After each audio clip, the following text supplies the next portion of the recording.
Hello and welcome. Oh dear, Ah, I am spoiling things. Hello and welcome. You should not have seen that yet.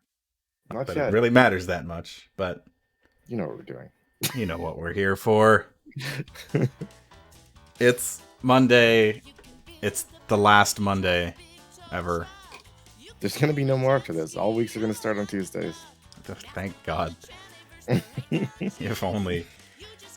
No, it is the final episode of Brick by Brick. It has been 20 games. Two more. Too bad. We're done after this. It's all their Mondays are going in the trash. But yeah, it's been 20 games. It's been roughly 18 months of our life. God, And yeah. And here Christ. we are.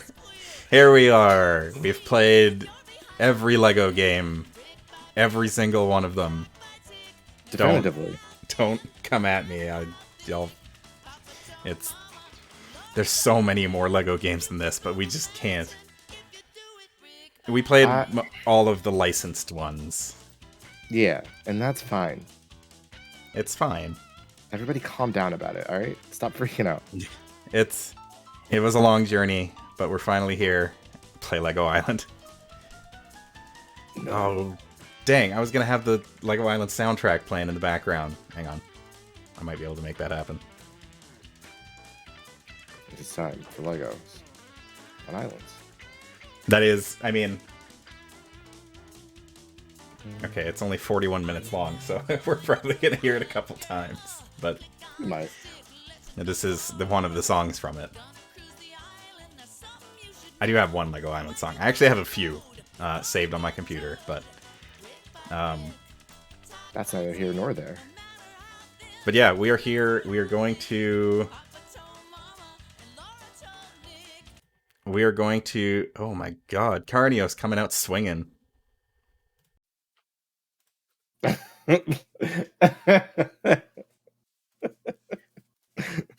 You know, that's fair, I suppose. I've played that one Lego. There are so many Lego racing games. There's Lego racing games. There's like rock digging games. There's so much. But we played the games that were specifically designed with co-op in mind. Yeah. And so I have created... Shuffle a deck at you. What's somebody texting me? Brawl makes me stronger. What a list. So yes, we have... Thank you, P.O. Chrome makes everyone stronger. So yeah, we have our tier list here. We've got Everything is Awesome, Never Won a Lego, A Studley Game, I've Stepped on Better Bricks, Rest in Pieces, Everything's Not Awesome. And then we have our special categories for Don't Support Bad Business Practices and Don't Support TERFs. That's a pretty good list. So effectively, we've got 6 categories to rank these games. Yes, that's correct. So, yes. Can you link me this list? Yeah, I can. Thank you.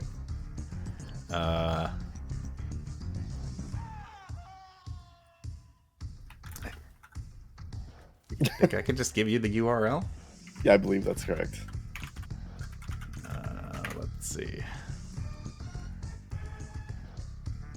Yeah, okay. Enjoy. I will happily enjoy this. So we got to start at the very beginning. Well, not technically the very beginning. We started we started with the third Lego Star Wars games, which was not Lego Star Wars 3. We started with the complete saga. Because technically the first Lego game was the prequel trilogy. Lego Star Wars 2 was the original trilogy. And then the complete saga was its own thing, and then Lego Star Wars 3 was the Clone Wars. But so we're starting with the complete saga, and obviously, I mean, this one's pretty good. Yeah, it was, honestly. Very simple, but it laid the groundwork for everything to come. It it established patterns that were true for the entire series. It established patterns that were true up until licensing came more to the forefront. Yeah. Because the foundation of what is essentially a class-based Lego system was just kind of jammed into place here. A little bit, yeah. It was once they ran out of Jedi characters in other franchises, it started getting a little weird. Yeah. But I will say Lego Star Wars are the ones that pioneered the idea of like hitting attack just before a blaster bolt hits you to deflect it back at its target, which Jedi Fallen Order also does that. Yeah. So I gotta give them props for creating a mechanic that is like, actually, yeah, that's really good. That is a good taste in Lego, good taste in video games, and makes you feel like a Jedi. I was not good at it in either game. You know, but yeah, I would say, I mean, is it worthy of being awesome? There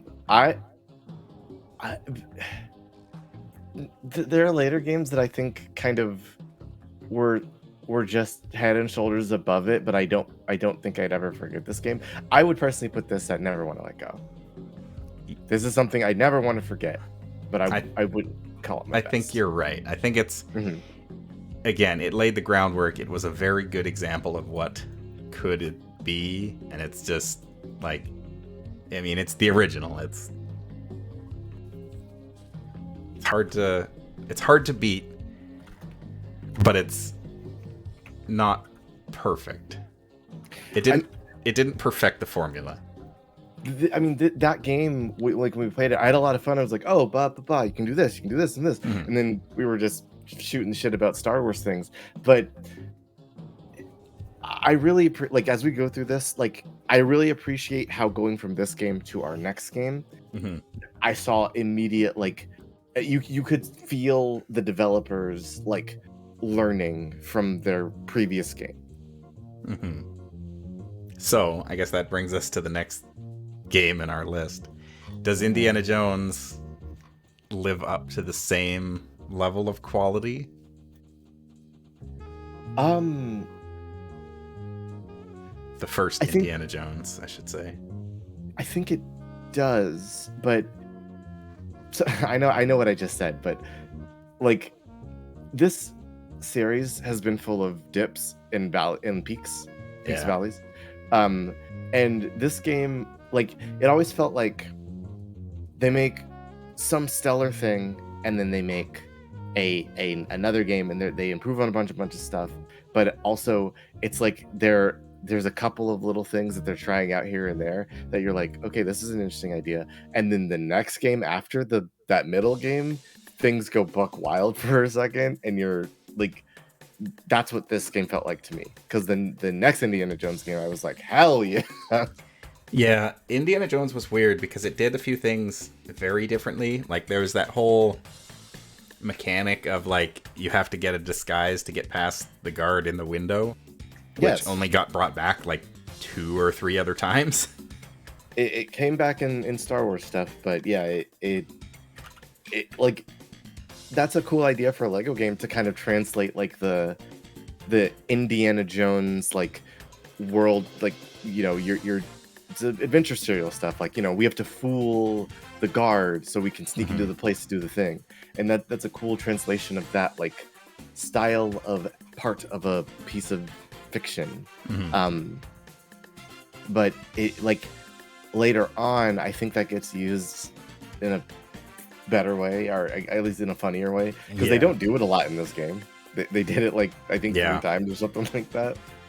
Lego Star Wars to me feels like Star Wars, whereas Lego Indiana Jones never really felt like Indiana Jones. No. It felt like a Lego game, which is okay, but it like Shake says, it's definitely got like some growing pains. The developers were learning, and they definitely learned from some of their mistakes, but Yeah, because it wasn't perfect. they learned from their mistakes, and then the next game that we got kind of blew my mind. Maybe it was because of the change in scenery or whatever, but like they had taken things they learned from previous games, and they, you know, there was still that foundation, that skeleton of, like, you know, explosive characters, silver bricks, you know, girl jump, like things like that. Yeah, Lego Indiana Jones created the meme of women jump higher, which is still funny to me. I did not understand that so bad. Now you gotta have a high jumper, and there's no magic characters. Created girls. So it's just girls jump higher, and they've got this little flower symbol on the ground that tells you that's where they're supposed to jump. Because girls jump higher, where girls be at in places of power. And it's weird because that wasn't a consistent thing throughout the series. No, they dropped kind of girl came jump and went pretty quickly. Because girl jump becomes acrobatic in general. Yeah, that's true. Yeah. All right. But yeah, I think I would put this one in, as harsh as it sounds, I stepped in better bricks. Yeah. Because it, personally, I don't know where you'd vote it. Where would you put it? I was going to say the same thing. I would put it on I've stepped. I don't think it's quite good enough to be Studley. It was fun, but it's definitely like... I've gone back to play Lego Star Wars several times throughout my life. I don't think I'm ever going to go back and play Indiana Jones. No. Not the first one. I will also probably not. I will go back and play some of the... I've bought some of these Lego games from doing the series. Oh yeah, I definitely recommend some of them. I'm definitely going back to play some of the Lego Marvel and Batman stuff, just because they're super good. Yeah, there was a real good chunk of them that we had toward the middle there, where it was all pretty good quality, with a notable exception. But we'll get there in a bit. For now, we move on from the world of Harrison Ford to the world of Kevin Conroy, or Michael Keaton, or Christian Bale, depending on your bat of choice, or Mr. Pattinson, or Pattinson. Yeah, that's true. He is a recent addition, but he's a Batman. It checks out. He is a Batman who became a Batman. Yeah. Dang, you're right. I'm a genius. I'm the smartest boy that's ever been. All right, so Lego Robert Pattinson. Where do we rank this one? God, this can you imagine the Lego The Batman? Sorry. I haven't seen it yet.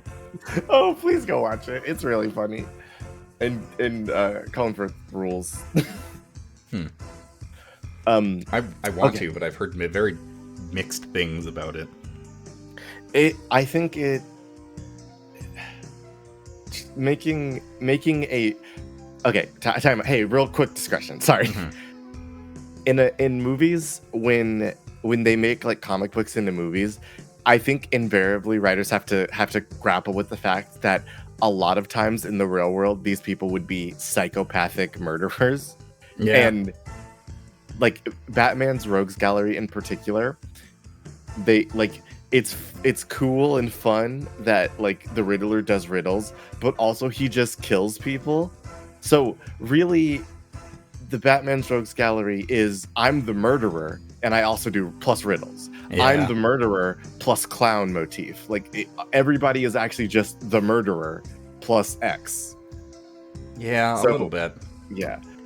So that was the only weird part for me. I thought it was fun, and at one point somebody sings Ave Maria, and it was very stupid. But I like the movie overall. Yeah. Anyway, I will see it at some point. It looks very stylish. Please do.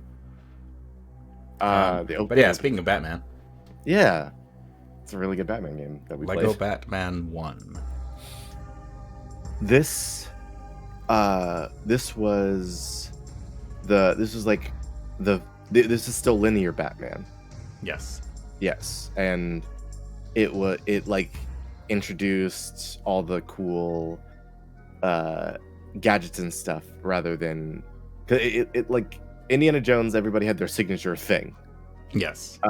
But Batman, you had a utility belt with Batman, and also other characters had like they had their power or whatever, but like the Bat Crew had gadgets and stuff. Yeah. Yeah. Yeah, Batman and Robin And- both had various suits that they swapped out of. Yes. Why is Catwoman get to be an anti-hero? I don't know. But like the suit mechanic was really interesting, and then they refined that later on into like the choice wheel in later DC games, which I thought was a good evolution of it instead of having to go to a platform to switch suits out. Yeah, that one was a little bit frustrating, but this was a notable improvement from Indiana Jones, where it was like, okay, this is a completely different franchise that, you know, it's not even related to Lucasfilm, and Yes. they got it right. Like there was, it felt different, but also fun. It was In a good also yes, it was still like all the Lego mumbling. Yes, it was. But it was also I guess because it was a shift in focus from like the grand adventure of Star Wars or the grand adventure of Indiana Jones to comic book individual stories. The missions felt different because it wasn't leading to the final boss.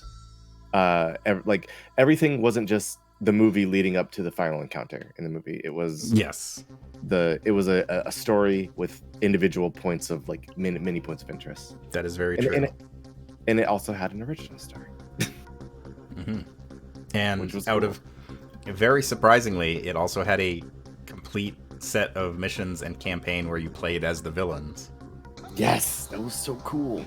which was very surprising. I did not expect that at all, and yet there it was, and it was a lot of fun. And it was the prelude to something dope.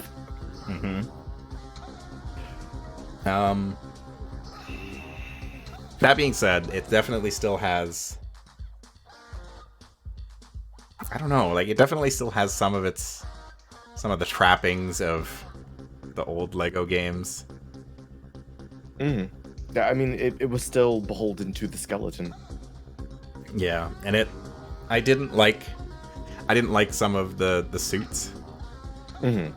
Some of them I were liked very- most of them, but there was a couple that looked very goofy. Not as goofy as some of the ones in the later games, but the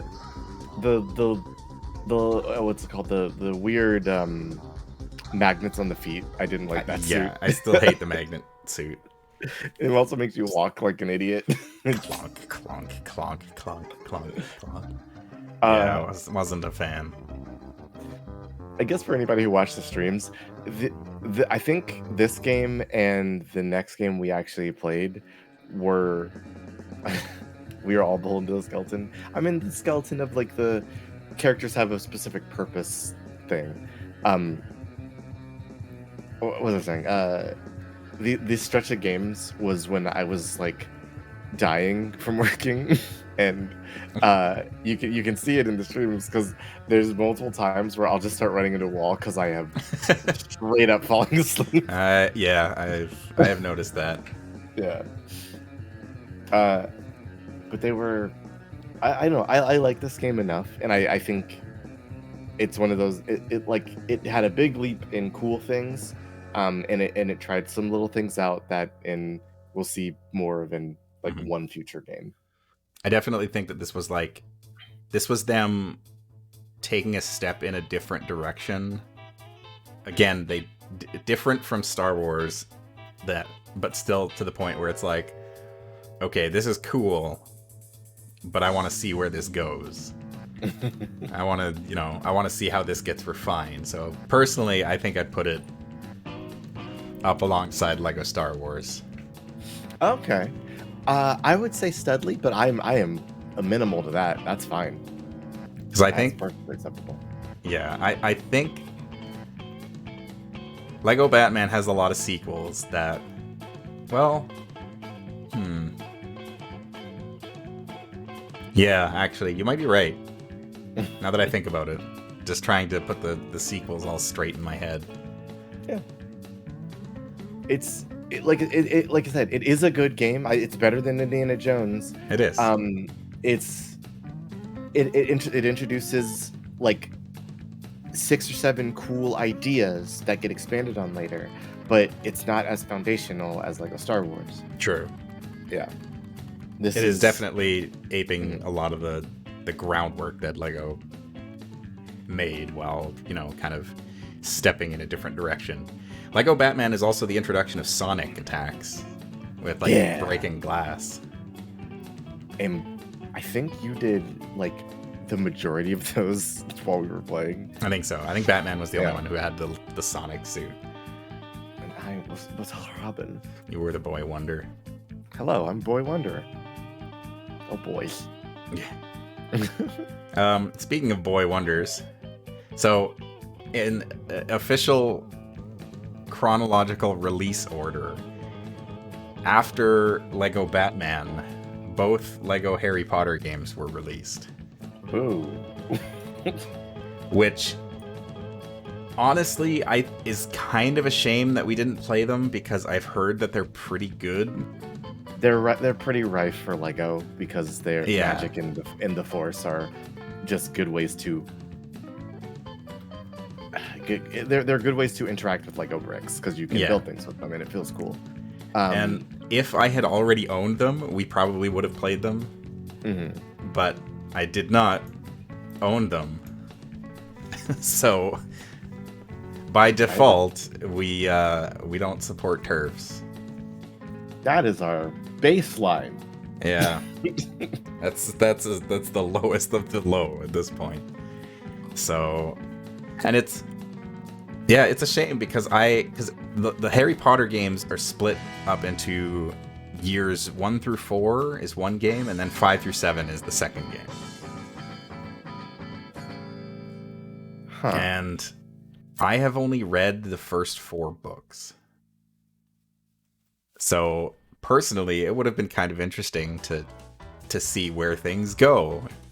I haven't seen all the movies either. I've only seen 3 of the movies. It's me, the one person who hasn't interacted with Harry Potter in like 15 years. I watched the trailer for that new thing they're doing. Ew. I mean, I'm not playing it. I just watched the trailer. Yeah, no, Does anybody want to play the Hogwarts MMO or whatever the fuck that thing is? No. I don't either. Not really. Like, I don't know. I don't...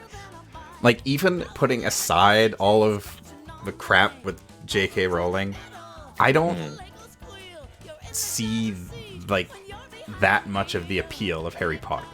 Like, it was entertaining, but I couldn't get into Harry Potter the same way that I got into Star Wars or Lord of the Rings or anything like that. I don't know what it is. It's...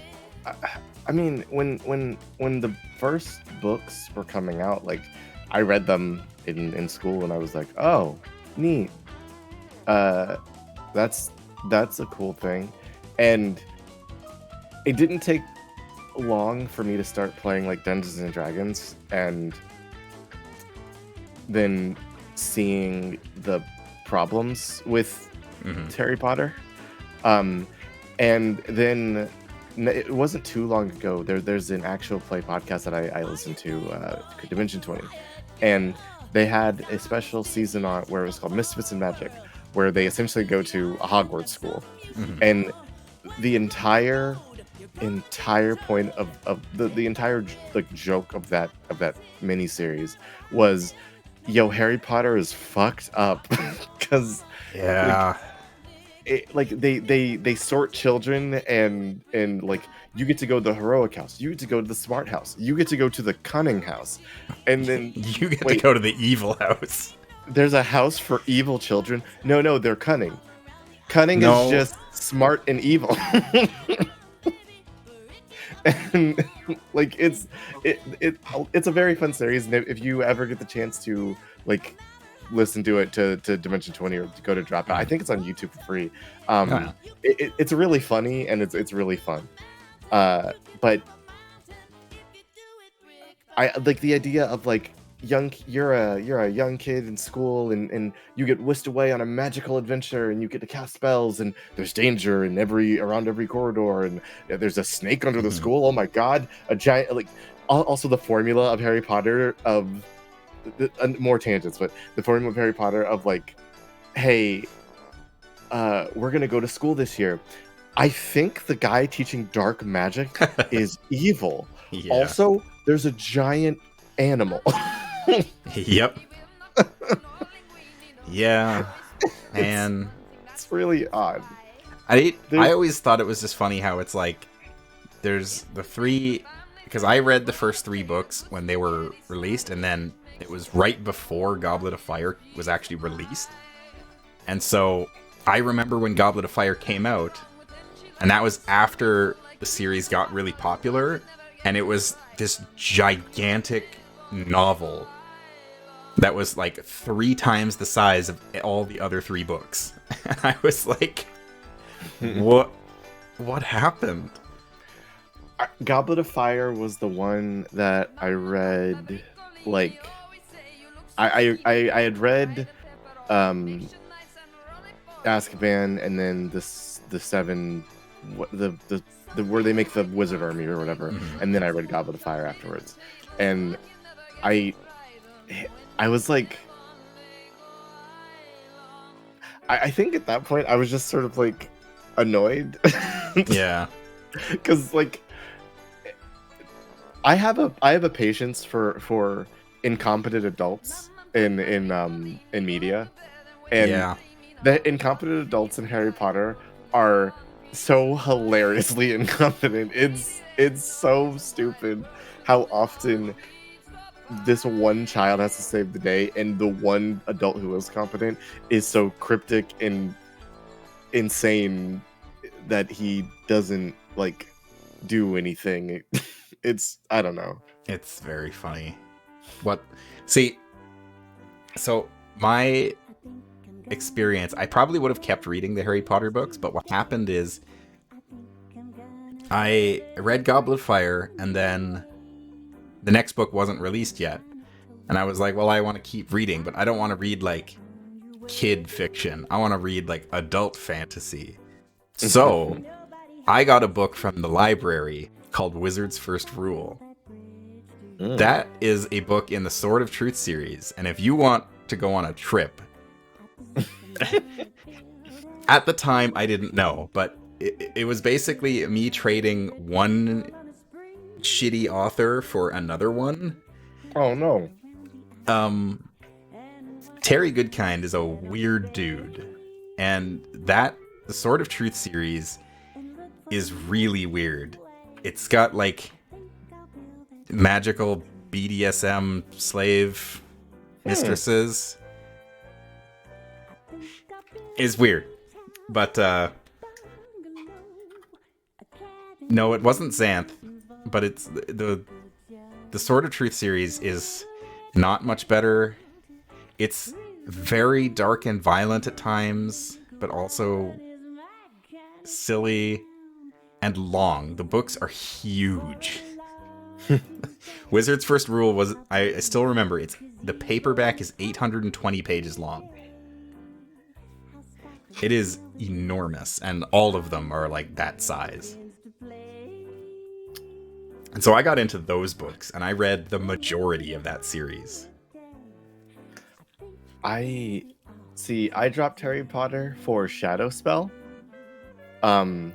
which is a book in a series I never got into, but it is one of the most interesting like cliffhangers I ever fell off on a book. Mm-hmm. It was Basically, it is magical kid gets sucked into magical world. That's all fine and good and dandy. But the villain is a man who took his death out of himself. Yeah. So Sweet. he's immortal. So because he can't die, because his death is a physical thing that he removed, and it's like a big giant dog he keeps in a cage, and he feeds people to it. Wow. It was such a cool image, and his name is Strood, and I always thought that was stupid, but I loved him, Yeah. Strudel. Mr. Strood. But yeah, that's my journey of Harry Potter. And lo and behold, many, many years later, I was proven to be right for Good job. hating on Harry Potter. So, thumbs up for me. Yeah. But yeah, dump those in the don't support nerds category. Yeah, definitely. Don't buy these games. Don't buy any You- Harry Potter games. There's some biting Harry Potter games. If they happen to fall off the back of the truck and you're interested, give them like 30 minutes and Yeah. then throw them in the garbage. And if you had played these as a kid and enjoyed them, fine. I didn't. I'm not saying your enjoyment was bad. I'm just saying, God damn it. The only Lego game I actually played when it was relevant was the original Lego Star Wars. Oh wow. The only other game that I played before this series was Lego Star Wars 3. Huh. The only one I had played before this was one of the Lego Star Wars, and I played a level and had to leave. And then I think I actually did touch the Harry Potter one, but I left. Mhm. Like I was playing at a friend's house, and then I stopped playing at a friend's house. Yeah. Then it kept happening too fast. Speaking of Indiana Jones games happening too fast, we have Indiana Jones 2. The adventure continues. This was okay. I'm trying to remember. This was the one with like the. Was this the one that started with the museum? The Crystal Skulls thing. Yes. Yes. Okay, I like this one 40% of the way. This game had some really good moments. First of all, it was the first time that they introduced actual split screen. Yes. Dynamic It split wasn't- screen. It was the first time we saw it. It wasn't perfect, No, but they did do it. but it was there. It was. I was really prepared for Indiana Jones 2 to be bad because I never understood how they did the first Indiana Jones game and then they made the second one. They're like, I expected it to be like, okay, it's about Crystal Skull, but no, it also included all three of the original movies too. Yes, that was So good. it was like, okay, so we did the original game and then we did the second game, but we also did all of the original movies, but differently this time. Yes, which was cool. I honestly enjoyed that part. This was also where they had like mini hubs. Yeah, they had mini hubs. This was also a lot of very like large and over the top boss fights, including this the is one where that glitch kidnapped me. And, This is where the boss glitched out. yeah, this is where the boss, after we quit and went back to the hub and restarted the level, I was kidnapped by the final boss and dragged into the Shadow Realm. That was so funny. Like, okay, so because we had some technical difficulty in the game, we were like, "Oh, what's happening? Let's just quit and come Yeah. back." I think the boss wasn't dying or something like that. It was that I kept getting grabbed into the tornado and I couldn't do anything, and Mhm. like we couldn't do anything. We couldn't hurt the boss for some reason. Right. And so we were like, okay, we'll quit and rejoin. But like I guess because we didn't exit the game, it like preserved some of like the AI like Yeah. problem resolution. So the boss stomps through the stage that we were started jumping Yep. into and And we- grabs there. Just grabbed me, just kidnapped me. And what's funny too is that we were in a big room with a lot of depth to it, so we just saw it slowly creep in from the back of the room and just slowly come up toward me and just grabbed me and then dragged me back to the boss arena. And then we turned VSync on or off, and all our problems were solved. VSync, you weirdo, you marred and saved us so many times. VSync is magic. It does so many. It causes the strangest bugs in so many different games. I do not understand. I do not understand at all. But that's the problem with that. It was very funny. It was one of the best moments of the series. It was. I pride myself on like somehow breaking games often. It is I've shown it off in the series. I am so happy that happened. Yeah, I was player one. So good. It just yeah, just business suit man. Yoink. This was also the game that had that weird level segment with the tree cutters. Do you remember that? The cars, yeah. When we were driving around that map for like half an hour. So when I said I like this game 40%, there was a couple of like different segments that they tried in this game that they did 2 to 3 times that I was like, I don't stop it. You're not ready. Yeah. Put it back in the oven. That's definitely one of them. It also had the boss fight against the ants, where they formed a giant body, and we had to fight this giant man made of ants. That was a weird game. This was also the game with like the big when we did the dark. Yeah, like the big glowing ghost came out, and I was like, "Oh, yeah. Fuck, that rules!" Yeah, man, it had a bunch of cool boss fights. It did, and honestly, overall, I think it was a better game than the first one. Absolutely, I do agree. But it still kind of occupied a weird place. It was where I felt the first pings of like, oh, this game rules in the cliff. Yeah. I remember when we played it, we split up the original movies with Crystal Skull kind of in between. Yes. So there was a lot of fluctuating in story quality. A lot of good and bad. And I remember some really annoying like boss fights, but there was a bunch of good ones to shift that.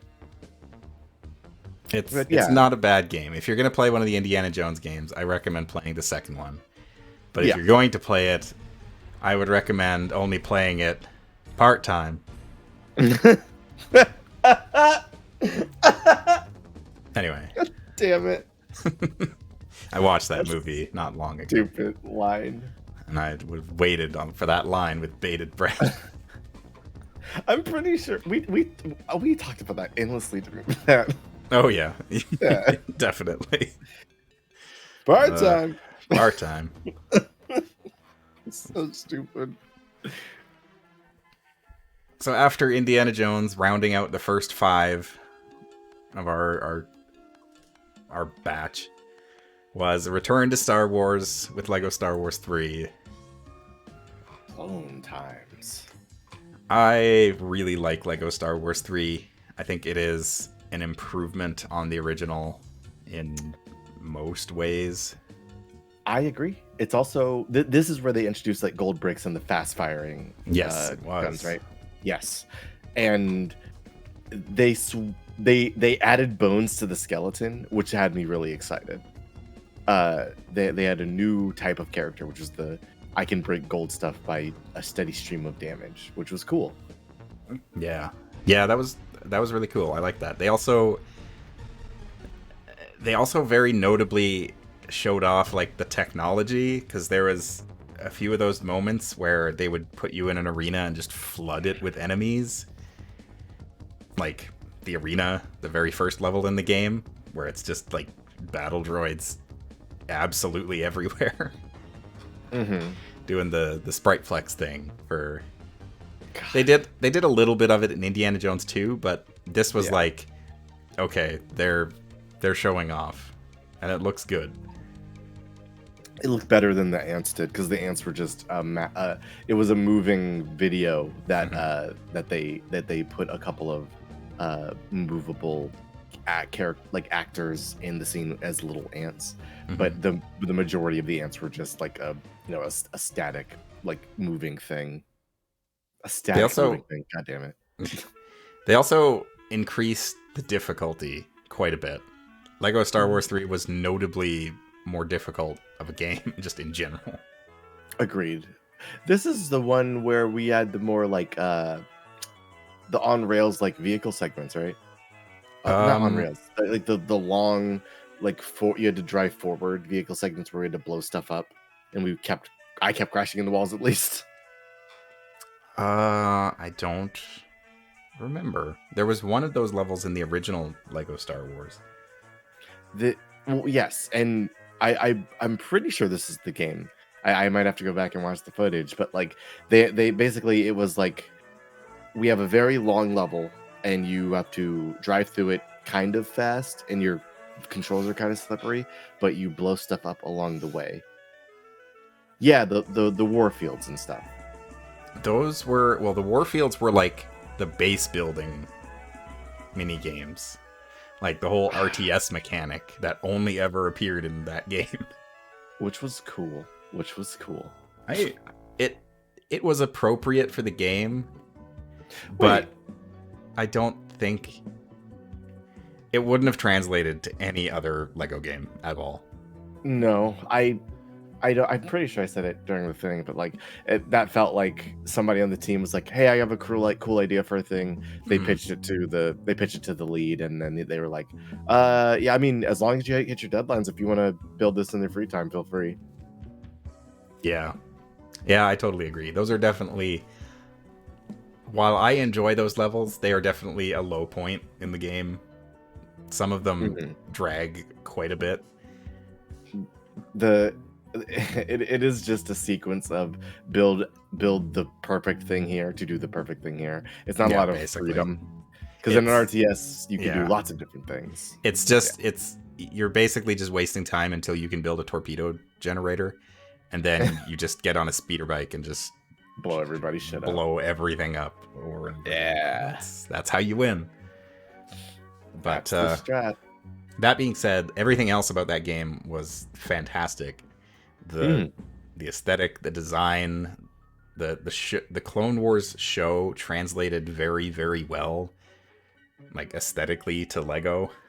The characters look cartoony. They look good.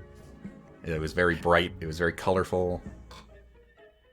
This is the game in the footage where we're chasing Asajj Ventress, right? Yes, in the opening. This is the same game where we fought an Acklay. Yes. Or specifically, we didn't fight an Acklay. What happened to the Acklay? I don't remember now. We went into the room to fight the Acklay, but it never spawned. Yes, that was also this game was also the one that soft locked us for some reason. It never showed up, and then we just closed the game and opened it, and there he was. Yeah, we walked into the room where the boss was supposed to spawn, and there was nothing there, and it was like, all right, okay. How do we miss that event flag? It doesn't make any sense. It V-Sync probably. Let's be honest. It vertically syncs the event flag above us. We walk right under it. Exactly. But yeah, I have very fond memories of this game. Just I have very specific memories of the levels in this game, like the level where you're playing as Yoda on that one weird planet with the clone troopers, and that's the first time you get the clone trooper with the minigun. I remember that level very specifically. I remember the level where you're chasing Asajj Ventress as Obi-Wan and Anakin. That level was really cool. And then you fight her on the spider droid that's falling. Yeah, that was so dope. It was really cool. God. It's a very good game. Random Star Wars fact. I might be wrong about this. I got one if you don't. I think Asajj Ventress is the same species, like she's a Dathomiri witch. Yes, she is. She is. Okay. Yes. Asajj Ventress is the same species as the Dathomiri witches from Dathomir. Who I know that because I thought she was cool and I liked her a lot. I'm pretty sure the Dathomiri witches were basically invented for the Star Wars role-playing games. And then they kind of got picked up by Dave Filoni for the Clone Wars, and they've kind of become what they are now, which is pretty cool. Oh, well, now I got one. Well, there you go. Okay. Yoda's original name was Buffy.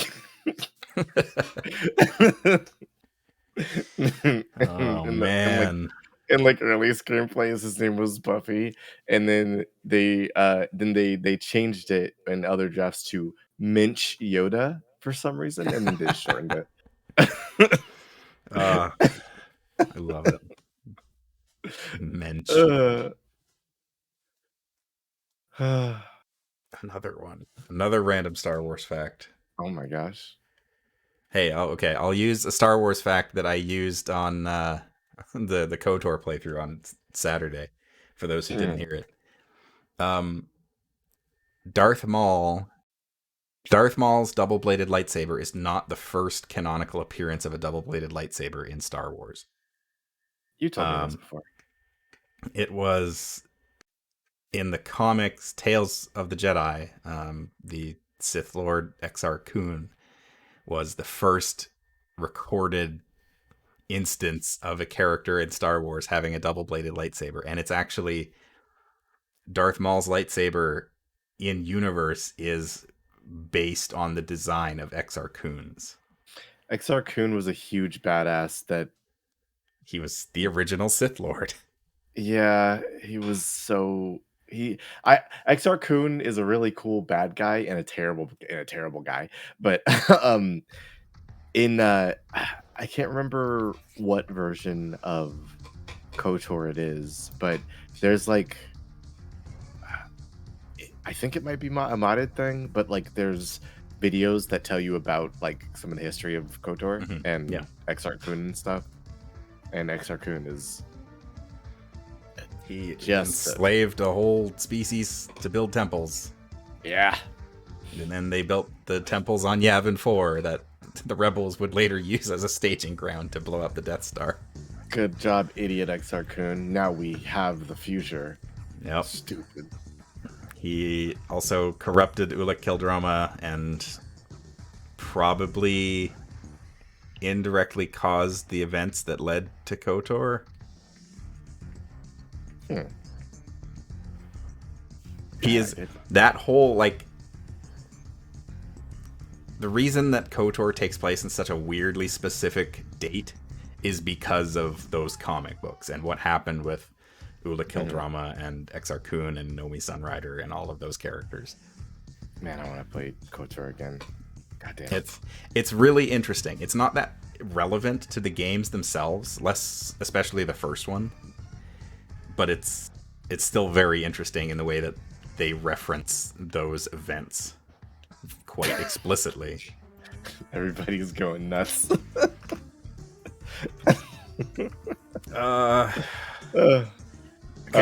Random Star Wars fact.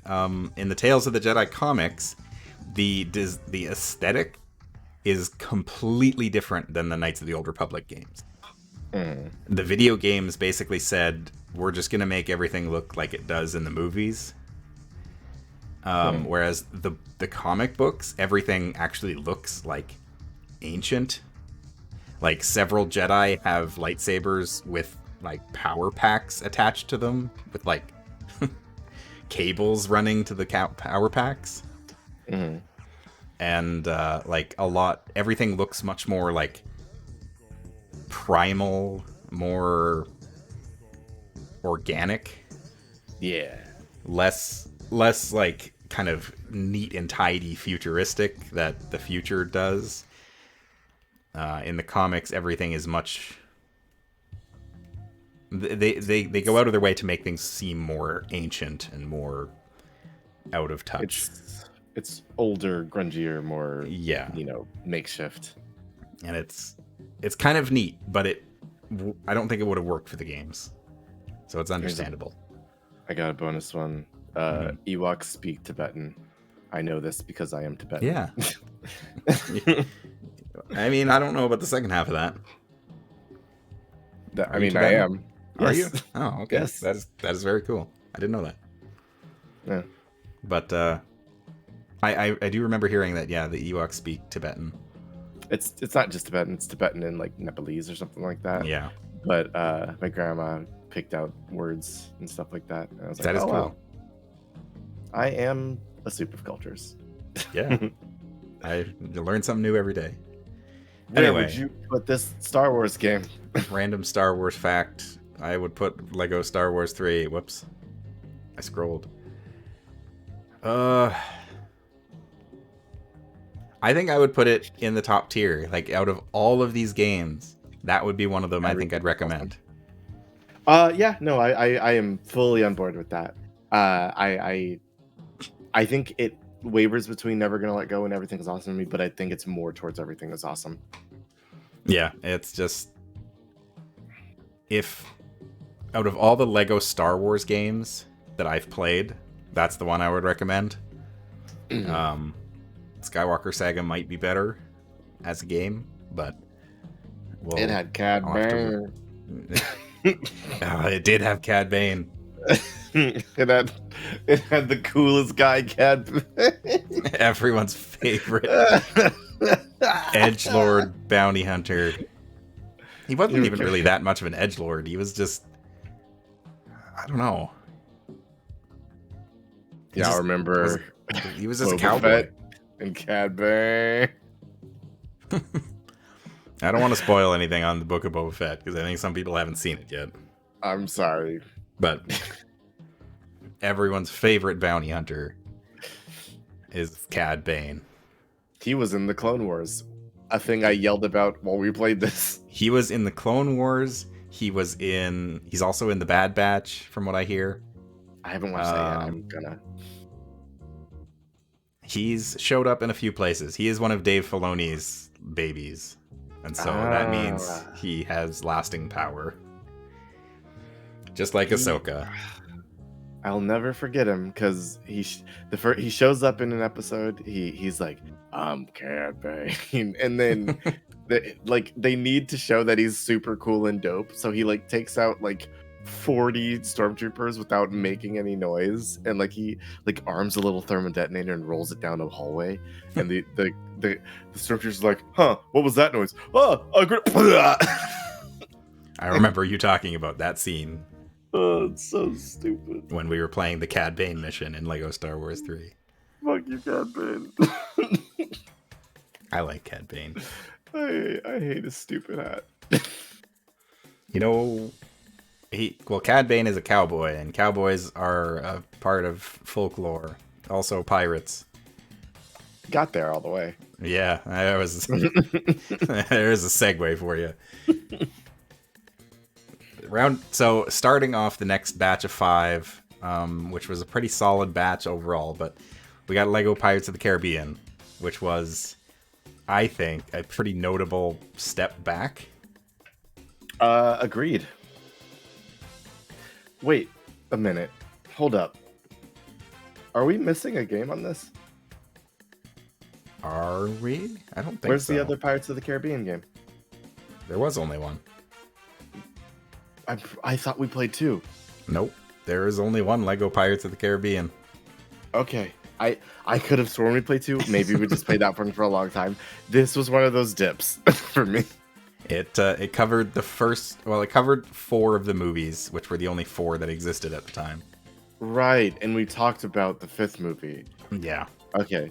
Yeah. Okay. I really like the Pirates movies more than I they're not great movies, but I liked them a lot. I like the ones I watched, and Yeah.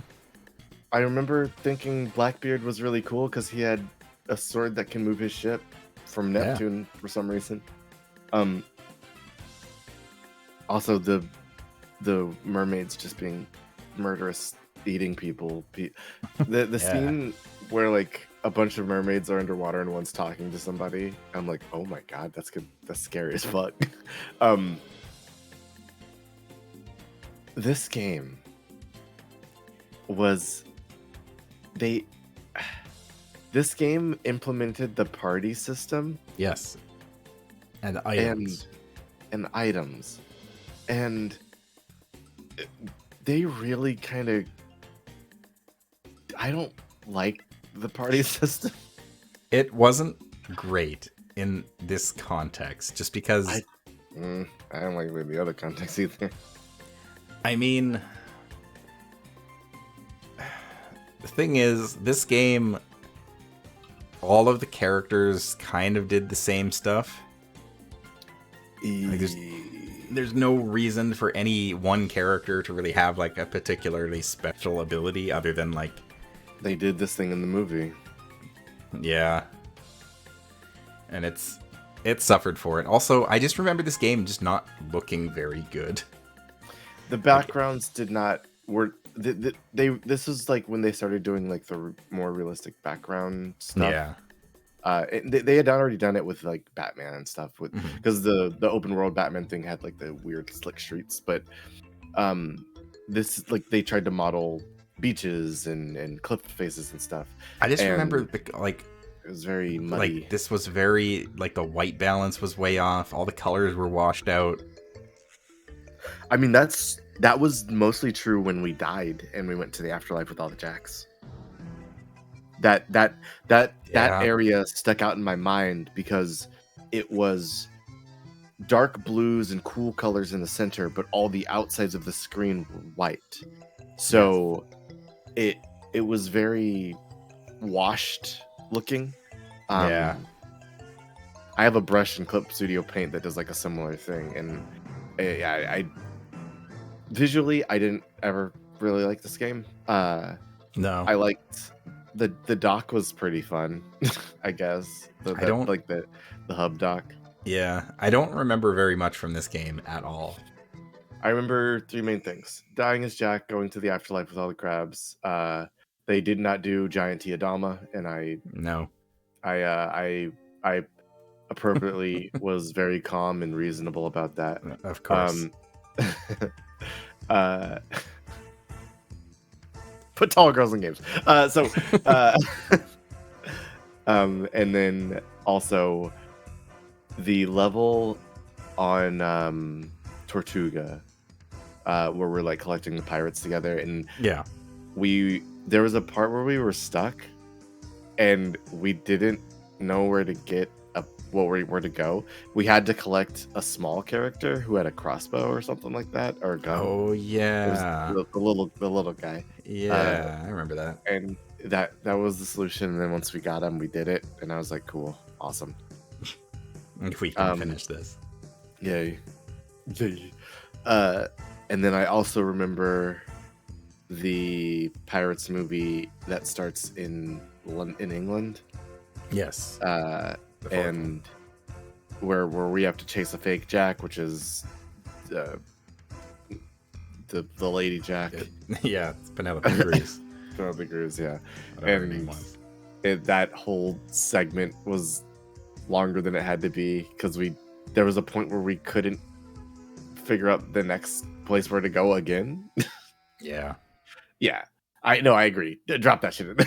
It was a game that I was excited to play, but I just remember playing it and being like, I really want to move on from this. It was like I said, it was a big dip. Coming off of Lego Star Wars 3, coming to this one. I guess maybe this was... Do you think they had like an A team and a B team at this point? I don't know, and I don't think so.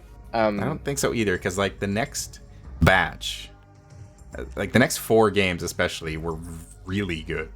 Yes, they were pretty amazing, honestly. Especially the next one, because it was taking a bunch of bits and pieces from everything we played and then just making it super polished. Mm-hmm. Yeah. Also, voice acting. Yeah, Pirates of the Caribbean was the last LEGO game that did not have voice acting. That was still just, fun little mumbling and pantomiming and stuff like that. And You had to hear a guy pretend to be Jack Sparrow going, ah. yeah, I guess for that I salute it. But now we move into the world of voices with LEGO Batman 2 Beyond Gotham. Right. Or no, that's the third one. DC Superheroes is the second one. DC Superhero. So my favorite thing about LEGO Batman 2 is that LEGO Batman kind of... LEGO Batman was the proof that they could just take this license and basically do whatever they wanted with it. LEGO Batman 2 was them going, okay, let's get wild with this. It was such a good game. Like, I maybe it was I slept more, but I was so engaged with like the story and everything. I honestly don't remember the overall story of LEGO Batman 2. Batman, it was the bricks, the black bricks and stuff. Was it that one? I thought that was the third game for some reason, but no, the third game was like everybody's together with the lanterns and shit. Yeah. But the second game was Lex Luthor has a big gun that can... Oh, yeah, Winter. Thank you. The big evil gun that can break black Lego. Yeah, I guess it was that one. Huh. Yeah, it starts with Lex and everything getting the gun and then blended together. Yeah. I remember this one specifically because Superman was in this game. And Batman's like, I can do it. I'm the coolest. And Robin's like, oh, we should call Superman. He's like, I don't fucking need Superman. Yeah, and then Superman shows up and he's just like, hey, guys. I'll handle it from here. And then that like also gets exemplified in the mechanics because Superman can do fucking anything. Yeah, he's invincible. He can fly. He has eye beams. He's got freezing breath. He's got super strength. He's got everything. He's got everything, and Batman's like, fucking damn it. And it was good. I remember not really liking, because this is when they started introducing like more heroes. Mm-hmm. And I think at that point I was like, I want to play as the different heroes rather than having Batman just change suits all the time. We did at the end. We did at the end, and they definitely kind of opened that. They let the cat out of the bag for the ending, which, I appreciated. But yeah, it was a notable improvement in a lot of respects. Quite a bit. Plus, their first foray into voice acting was pretty good, all things considered. Knocks it out the goddamn park, I feel, personally. Yeah. I don't think they had any, like, big names, although I think they had Clancy Brown as he was still Lex. Yeah. Yeah, it definitely... LEGO Batman 2 really set the stage for where the LEGO games were going from here on out, basically.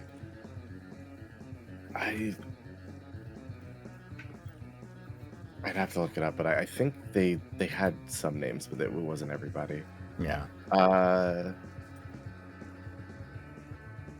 Yeah, Clancy Brown, Nolan North, Laura Bailey, Troy Baker, Kerry Walgreen, Travis William, Steve Blum. They had people. They had people. Yeah, they had big names. Yeah. But yeah, LEGO Batman 2, very good. I don't remember a lot about the storyline other than the black bricks, but I remember it being quite a bit of fun. It was. I would put this in Never Want to Let Go, personally. Yeah, I was going to put that definitely above the first LEGO Batman, for sure. Absolutely. From there, we move on to LEGO Lord of the Rings, which... This is one I think you liked more than me. This is the only LEGO game that I have ever actually legitimately gotten 100%. I've completed everything you can do in this game. I got every Steam achievement. I did everything. I don't know why. I had a lot of free time to burn. I was unemployed, and I just had a lot of spare time. I think my sleep schedule was really bad, so I was like up all night. Mm-hmm. So like nobody else is around, nothing is open, so I'm just kind of sitting there being like, all right, I'll just grind out some mithril bricks. But but at the same time, it captured my attention the entire time. I think it was the perfect blend of like being able to just jump into it, do a couple things, and jump out, do a little bit of progress, get a couple unlocks, do this, do that, mess around with, the open world, do some side quests. Plus, it's just, I really like Lord of the Rings, and this is filled with all kinds of little Easter eggs and unlockables and stuff like that, so it was just, I had that drive of like, I want to keep playing this, I want to see what else I can unlock, I want to know. Mm. They definitely used the movie audio for this game, 100%. This is where they started using the archive audio, which is the thing they did in a couple of them, but this one in particular was really obvious. Because it's not balanced properly, and a lot of it is like treated so that it like is less loud or so they can make it sound like it's in a room, or like you can sometimes hear where they cut off the reel or the background music. Mm-hmm. And hi, I'm an audio editor. Never forget Disco File, of course. Yeah. But this is also the game where, because they were using archive audio, they made jokes because of that. And they did. Those were some of the funniest jokes in this series. Legitimately, I laughed at so many of these.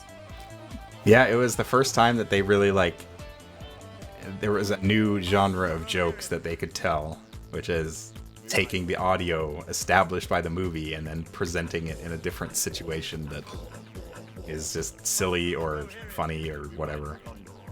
It was great. It was really good. And yeah, and there was a lot to do in this game. Like, there was a lot of side quests, and the fact that the hub world was just Middle Earth, and like you could run from one end of Middle Earth all the way to the other. It was really cool. I really, really appreciated what they did with this game. And then they used it again. But what's interesting is that they reused the inventory system from Pirates of the Caribbean here. Yes, they did. And I didn't mind it. Better, I think. Well, because they gave you like the recipes that you have to get from other people and do the quests and stuff for, right? Yeah. Also, I guess specific characters had specific abilities, or like specific items. So like generally the hobbits had a lot of versatility as far as items go, but they wouldn't have like a ranged weapon. They don't have a bow. They don't have a can't remember some of the other stuff, but they didn't have access to something. A sword. They didn't have an axe. Yeah. No axe, because Gimli. Yeah. This had the vestiges of like every character has a unique purpose, but also it introduced like, here's a list of things you can pick from or put onto this character now. Yeah. Which is, Lord of the Rings set the groundwork for D&D, and it's like the Lord of the Rings, the Fellowship of the Ring is the original adventuring party, and it just lends itself really well to that kind of game. Yeah. It was cool, and I think this is about the time that like I think you or Dice showed off like the Lord of the Rings in our Discord channel. Yeah, it would have been right around there. Yeah, and I this is the first time I ever got to like really watch them, so I learned to appreciate the story more than I had already, which was cool. I did enjoy this game. I think because I did not to experience the full breadth of it, I didn't get to like it as much as you did. Yeah. But I did enjoy my time with it for sure. I think it is. I mean, for me, it's definitely one of the games in the whole batch that I would recommend people play. That being said, I am also a big Lord of the Rings nerd, so for me, it's like this is a big match, and it is a fun game, but I could definitely see it getting, I could see people getting bored with it or not enjoying it as much, so that is okay with me. Random Lord of the Rings fact. Everybody knows that Viggo Mortensen broke his toe when he kicked that orc head. Oh, here's one that I'm pretty sure is true. If I can remember, I think it's Sean Bean. Sean Bean now is currently as old as Ian McKellen was when they filmed Lord of the Rings. Wow. Yeah. I think it's Sean Bean. It's either Sean Bean or Viggo Mortensen, one of them, but I think it's Sean Bean. Take that. You want to feel old? Oh, man. The 20th anniversary of Fellowship of the Ring is next year. Yeah, I wish I hadn't said that either. Good lord. How are those movies that old? Well, hang on. When did Fellowship of the Ring come out? Was it 2003 or 2004? Or 2002? I need to find out. Uno momento. Wait, Fellowship of the Ring came out in 2001. Jeez. It's already 21 years old. Holy shit. Next year will be the 20-year anniversary of Return of the King. Oh. Yeah, I know. My bones. Dissolving into dust live on twitch.tv. I'm gonna have to dig my grave and be very sad. Good lord. Man. Fellowship of the Ring is old enough for some of that old Toby. Well, not quite. It'll be 21 in December. But it's getting there. If it crosses the border up north, then it can have some. Yeehaw. Speaking of crossing borders, it's Lego Marvel Superheroes. They've acquired the other superhero license now. We can do both. It's still weird to me that they've never done a crossover. I mean, there have been crossover comics. There have been crossover comics, but Lego hasn't done a crossover game. They have both licenses. Has there ever been a crossover set? I don't think so. That might be part of their contract. Maybe they can't. They won't let them. Probably. I wouldn't be surprised at all. But yeah, Lego Marvel Superheroes. I was really excited for this game because I played it. I played a very small amount of this a long time ago, and I really thought it was cool. And then I played it again, and I was like, "Yeah, this is cool."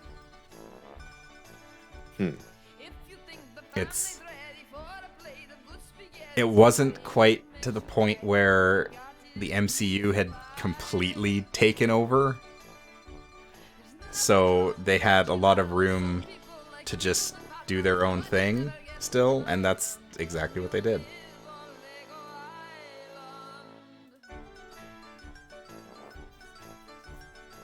Yeah.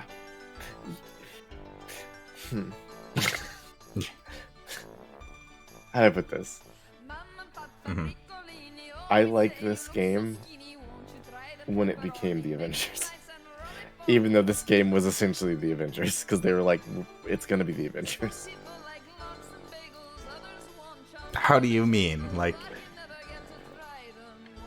there was... And please tell me if I'm remembering incorrectly. mm-hmm. When we started playing this Marvel game, I was like, oh...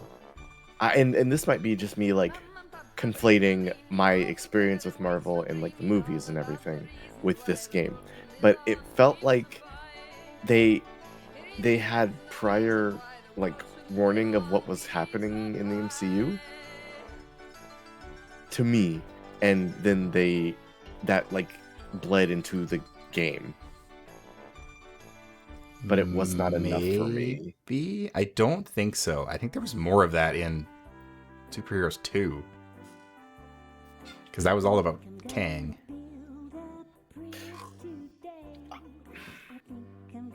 But see, the Kang thing was pretty unique. Like this True. game and the Avengers game that came out, it was this is the story beats that we are going to hit in like the next 2 or 3 years with Marvel. Mm-hmm. I don't remember. Like, I don't... Because in Marvel Superheroes, it was... The Silver Surfer comes to Earth and turns into the Cosmic Bricks, I think. And then that led to Galactus coming at the end, and we had to fight Galactus. I don't think it had anything to do with Thanos. Or... No. I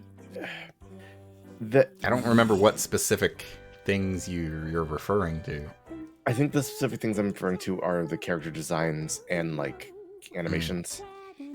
The story stuff, it maybe a little bit of like their personalities and like dialogue and stuff too. But like the story was wholly unique, but with like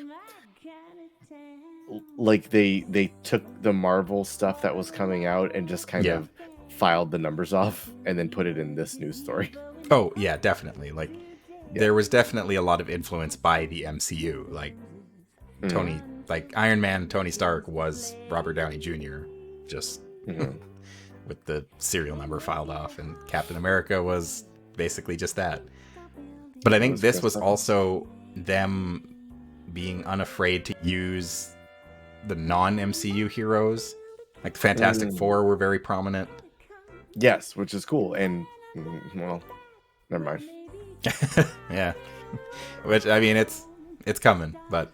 Yeah, it's coming. For now, it was...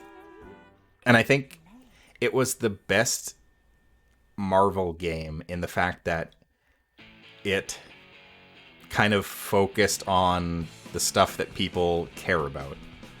Like, it had all of the big names. It had the X-Men. It had... Fantastic Four, it had Spider-Man, it had everybody. All of the big names hanging around together and doing stuff. I think it's the only game that had the X-Men in it. I think some of them might have been in the Avengers game, but... I think, like, Wolverine was in there, but I can't remember, like, many people who were. They weren't really relevant to the story, but I remember you could go to the X-Manor and unlock like a bunch of X-Men characters. Which is cool. It was very cool. So, I don't know. I think out of the Marvel games, I would probably recommend this one the most. I will... God damn it. I don't know, because I do like this one. I don't know if I'd recommend it more than the other one because I like the next Marvel game is the one I think I like the most. Really? Interesting. Yeah. Personally. Interesting. But there's a specific point where because this one I think was good all the way through. The other one had a higher high, but it was one of those games where it had a really high and then drop off. Yes, Winter, you are absolutely correct. The Avengers game, they just straight up removed the X-Mansion. Yes. Which is odd. But I think I would put it... Would I put it higher than that? I might. I legit. I don't know. Like I think I personally I would put it in. Yeah, Never Want to Let Go, because for me it's the best of the Marvel games, and it's just it's a lot of that is the focus on the mainstay Marvel characters, not just like mostly MCU characters, but it's just like it's everybody, all of the Marvel, which you don't see very often in this kind of stuff. You don't really see it. We haven't really seen this kind of thing since like the Ultimate Alliance games. Not really. And the another, I guess that is another point away from the other Marvel games, because it was they got rid of a bunch of other Marvel stuff to be purely MCU, and they had like other Marvel stuff was in the ancillary, like the sides, but like the focus was on this is the this is the Ultron story, this is X story, blah blah blah. Yeah. Yeah. I feel pretty good about putting it there. Yeah. And that brings us to the halfway point of our journey with the Lego Movie, the video game. A movie that I was pleasantly surprised with when I saw it in theaters. That was better than it had any right to be. It was very good. It's a movie I like to describe as you hear about this movie and you go watch it and you go, huh. Yeah, very much so. It's a movie. When I first heard about they were making a Lego movie, it was like I reacted to it the same way that I would have reacted to the Emoji Movie, which is just like, oh, okay. And then I watched it and I was like, wow, that was kind of incredible. The Emoji Movie was different because it was just advertisements. It was a good 20 I've never minutes. seen it, but it's everything I've seen it looks terrible. The main through line I don't think is bad, but they stapled a bunch of garbage on top of it, which was not great. And we're not here to talk about emojis. Please don't talk about emojis. No emojis in the chat. Emojis are banned. Please don't talk about it. But the Lego Movie was very good, and the game was very good as well. Twitch emotes are allowed. Emojis are banned.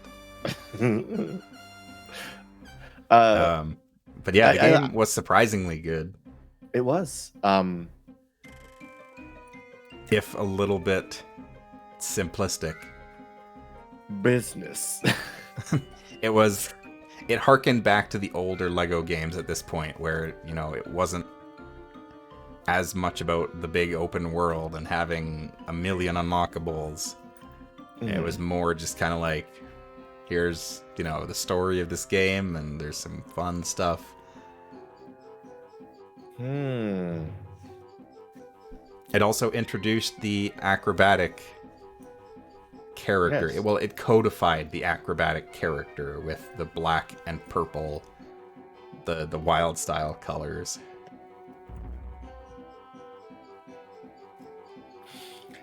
I do enjoy I enjoy the acrobatic characters because Girl Jump felt weird to me. Yeah. But I think a bunch of stuff that the game introduced at this point. This was one of those games where they introduced a bunch of. They introduced new mechanics, and also they introduced I guess tighter levels is the way I want to say it. Yeah. The levels were a little bit shorter. Yeah, they were. Yeah. Also, just they made an effort to make it look like the movie. All Legos all the time. Yeah, everything was made of Lego. The animations were very jerky and kind of stop motion-y, which again, they didn't have to do that, but the fact that they did made it stand out quite a bit. And I think at the time I wasn't that into it, but reminiscing about it, I think I enjoyed that game more than I thought I did.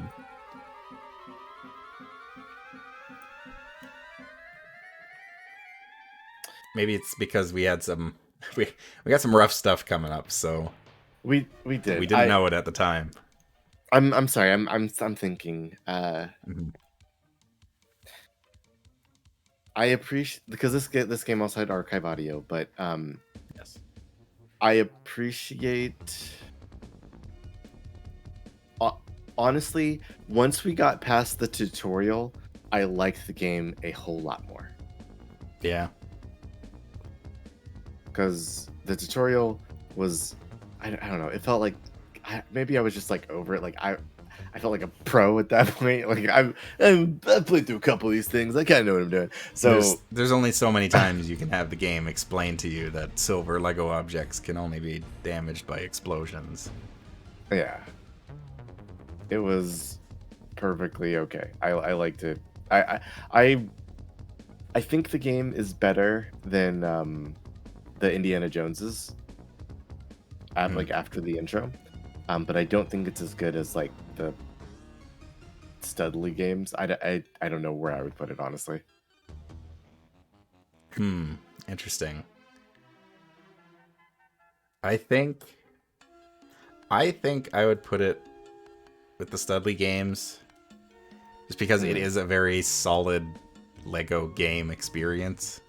Like it's just it was fun, and it is exactly what it says on the tin.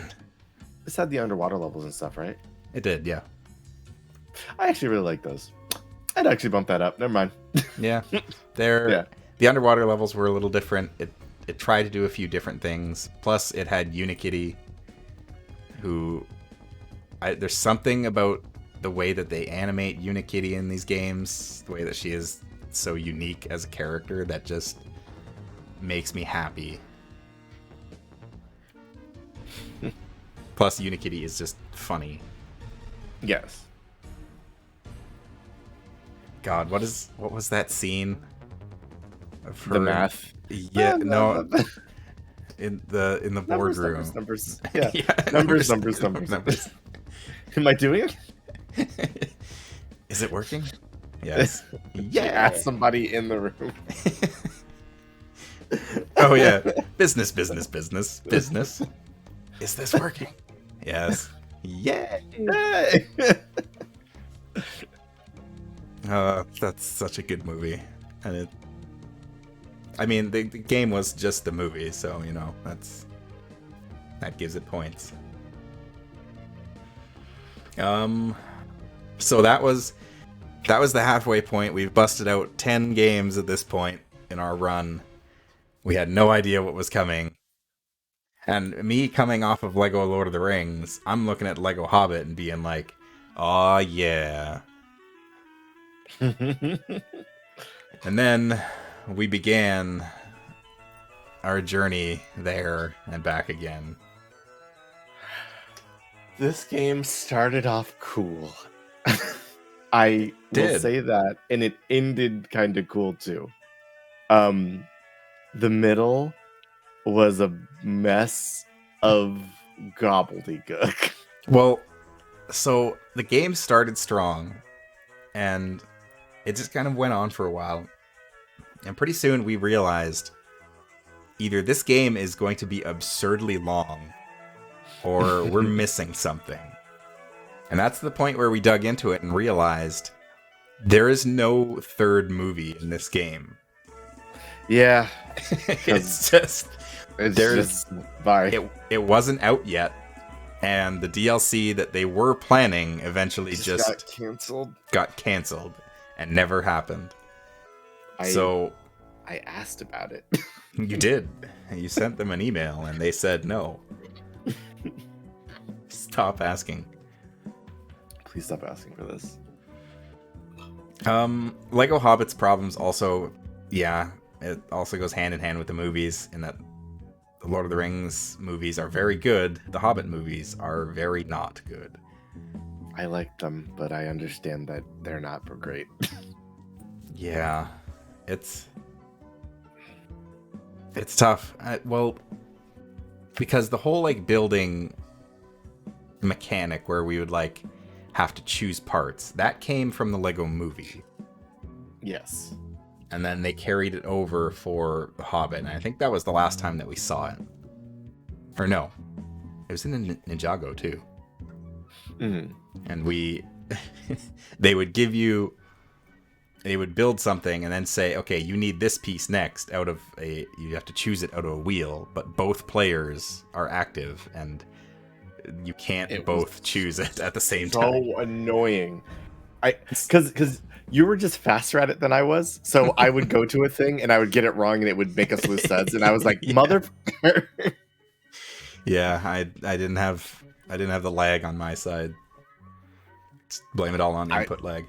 Even if without the input lag, you have a better like eye for recognizing a thing and putting it in place. I have been building Lego for a long time. I have an eye for certain pieces where I'm like, okay, I know what I'm looking for. But yeah, The Hobbit had a good aesthetic, but also it had, like, in Lord of the Rings, you've got a party that's like, okay, you got a ranger who used to be a king or is supposed to be a king. You've got Boromir, he's the soldier from Gondor. You've got a wizard. You've got hobbits. You've got an elf. You got a dwarf. You got all of these people. In The Hobbit, you've got a hobbit, a wizard, a dwarf, a dwarf, a dwarf, a dwarf, a dwarf. The dwarfs do different things. They do, but I still can't name them.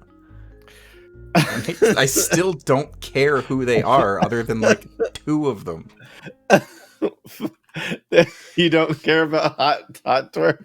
Bomber is the fat one, and Thorin Oakenshield is the king. That's it. There's Feely and Keely, but I don't know which one is which. It was okay. Wait, okay. Can we name them all? Because I can try. If you can, yeah. Okay. It's Keely Feely. Keely is the hot dwarf, right? One of them is. Yeah, Keely is the hot dwarf. Feely is the other dwarf who's not the hot dwarf. It was Dory and Nori because Nori is seaweed dried. That's how I remember that one. Yes, he is. Oin and Gloin because Gimli's son of Gloin. Oh, right? Yes, yeah. Gloin is, yeah. Biffer and Bofer. Bofer is Bofer these nuts. He sure is. Biffer, Bofer, and Bomber. Bomber, yes, Bomber. And then there's Thorin Oakenshield. He is chief king of King Mountain. Mm-hmm. There's Ori, because the Blind Forest. And then who's the crying guy? Shit. He doesn't cry in the movie. His name is Ballin.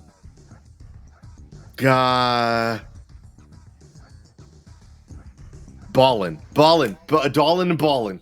Yeah. Yeah. Well, I think it's Balin. Whatever. But yeah, it's Balin and Dwalin. Well, because Balin Balin is the dwarf from Balin's tomb in Lord of the Rings. When they go to Moria and find his tomb, that's him. That's where he died. But yeah, I mean, when you run through them, yeah, I can remember them, but it's just, it doesn't stick in my head. That's fair. I remember Keely and Feely had, one of them had bow, other had sword. Yes. The beard. Oin, Gloin, and one of the other ones had sticks. That you could climb, you could make a tower with them. Yeah. Yes. I don't remember all their powers at all. I will never remember. Yeah. You had a party with a very varied mood set, which I thought was neat. Mm-hmm. But fuck me if I'm gonna remember what they all did. But no. Bomber was the fat one, and he ate and got large. Yes, he did. That was his power. I love how every time we say the word Bomber, we have to qualify that by saying he was the fat one. It's basically true for the book too. He's the big boy. He's always in the last. He's always the last dwarf that anyone ever talks about, and he's fat. Listen, hey, everybody in chat. I need you to give me like one kudo for remembering all these fucking dwarfs. It was impressive. You can did remember them more than I can. I have dummy mnemonic devices or whatever, but Yeah, listen, it's true. it's how you do it. I've read the book and I don't remember that. I watched the movie and I like the movie, so True. Yeah. I that's why I remember them. Give treats to my wordsy. I have a kudo. I'm pouring out a kudo for my homies. Thank you. Where would you put this game? I don't know. Like it's one of the worst in the series, I think. Okay. Oh no. You know what? Is, Wait. Hold on. Time out. This to me this goes in everything's not awesome personally. But that is because the whole goop that is the middle of the game, and because I remember 4 things about this game. Okay. I remember we ended a stream on the trolls not eating us when they turned to stone. Yeah. And I remember that was like, I remember thinking, wow, that was some good cinematic cutting in the stream. We ended on a cool cutscene. I remember fighting Smaug, and when we fought the dragon, he was talking to us, and I was like, this whole sneaking segment is killer. This is actually really fun. Mm-hmm. Why have I not been having fun this entire time? Yeah. And then I remember after we fought Smaug, there was not a problem. There was another segment where we did a battle in a castle for some reason. Yeah. And I was like, wait, don't. This is stupid. End after the Smaug, and then we're good. Schmear the dragon. Schmear. Yeah, that was such a weird game. Like, it's just... It's not even the fact that it's only the first 2 movies. It felt like so much of that game was just anticlimactic and just unsatisfying. Yeah, I can agree. I can't really figure out why, but it's just... It had... Like, even the world map, it was the same idea from Lego Lord of the Rings, but it was a different section of Middle-earth. But even then, I was like, yes. I just don't care enough to run through this. And I think part of it, too, is just it's a much less interesting cast of characters to pull from. Like, all the cool characters were in Lord of the Rings. In The Hobbit, you're kind of grasping at straws for interesting characters. We got to fight on a mountain. That was a cool climbing segment, I guess. And yeah, there is so like the in the original Lord of the Rings games, you got to travel around that map, the entire map basically, right? And like you got to go to these places. Yeah. It was truncated. It was truncated. Sorry, I really like saying Schmear. That's all right. It's understandable. It was truncated so you can make it to these places in reasonable time. Yeah. And I remember in the Hobbit thing, like we would go to the level areas, but like we were funneled harder. Yeah. And not to mention, like, because I think today's day and age, I think the majority of people's exposure to The Hobbit probably would have been the movies at that point. Yeah, definitely.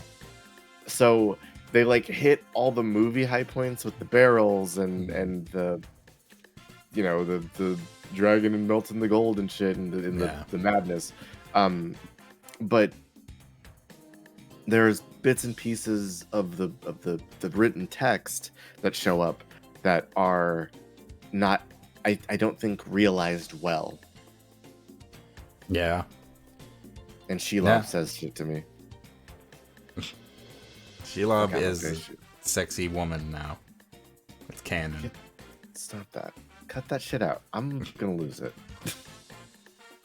Shadow of War is a better game than Lego The Hobbit.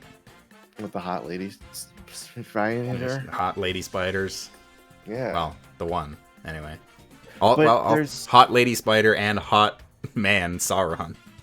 but there's no schmeg. There's no Schmirg. I want to see. There's probably an orc named Schmirg There probably is an orc named Schmirg. Absolutely. at You're right. some point. I was a fool. All right, I'm putting The Hobbit in Everything's Not Awesome, officially Thank you. the lowest tier that one of these games that we've played could get. The fuck out of here, The Hobbit. I liked sections of you and I hated the rest. Yeah, I would not recommend The Hobbit.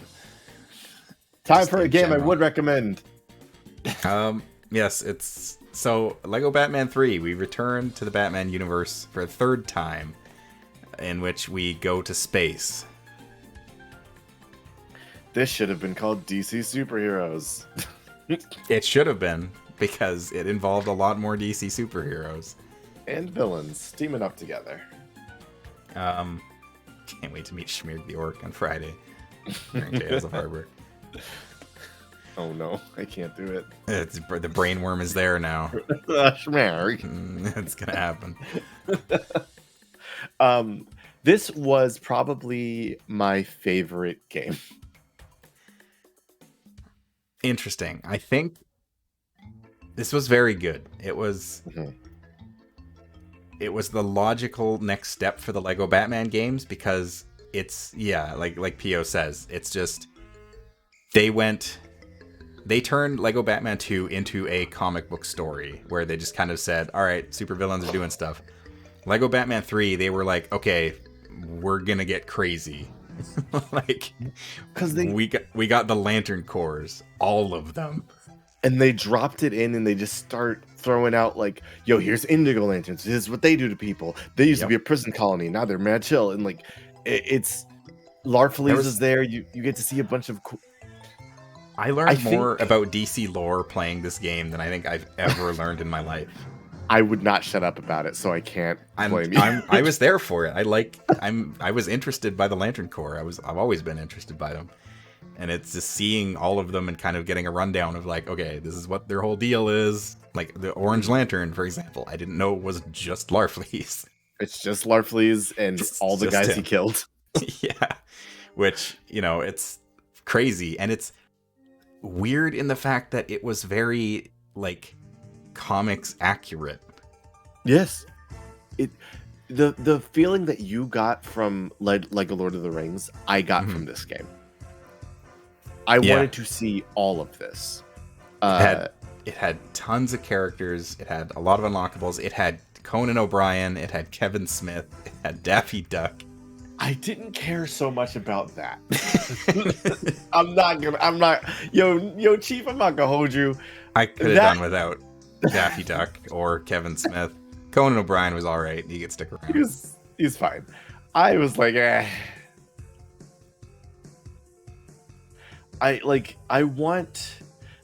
to me, this game isn't Everything is Awesome.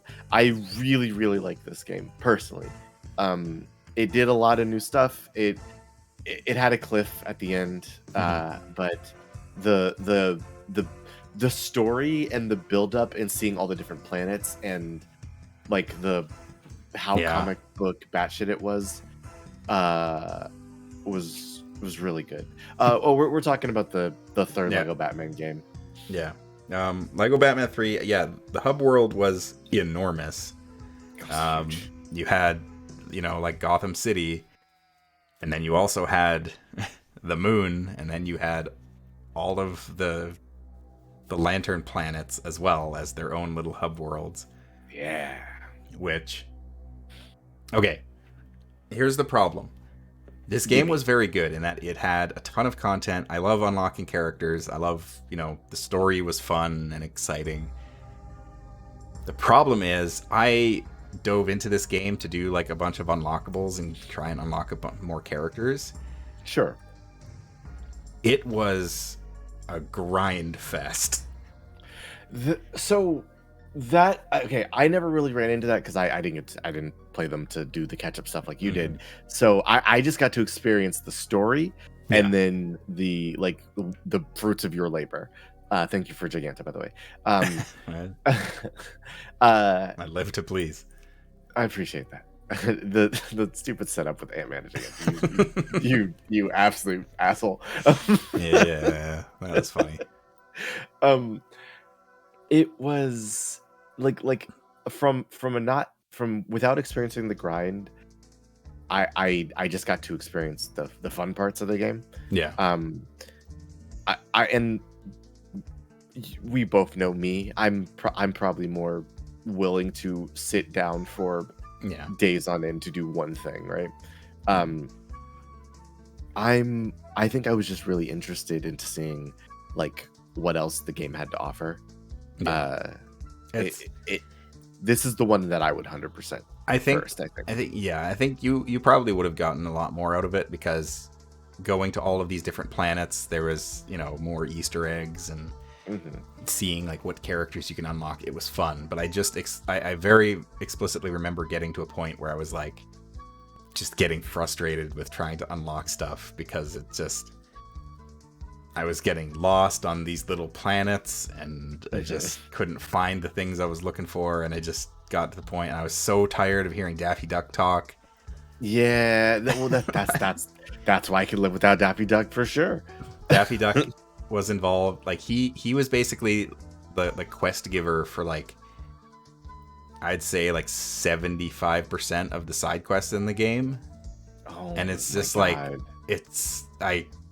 I was really excited for the fact that he was that he was going to be the Green Lantern. That's fun.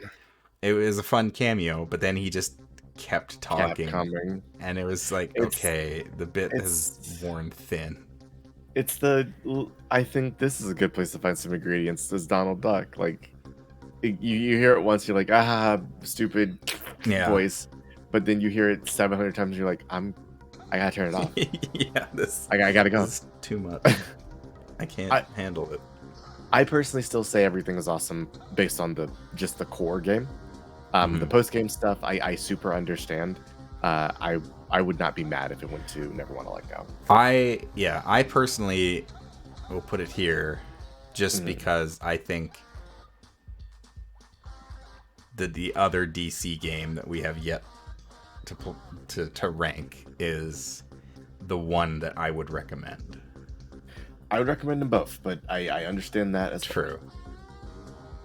All right, so this section of games is kind of a lot of peaks and valleys because next up we got Lego Jurassic World, which is a game I didn't know existed until I started this project. And this is the one I left for because, hey, guess what? I'm not the biggest fan of Jurassic Park. Yeah. This. Let's hear about it. Jurassic World. Jurassic Wordsy.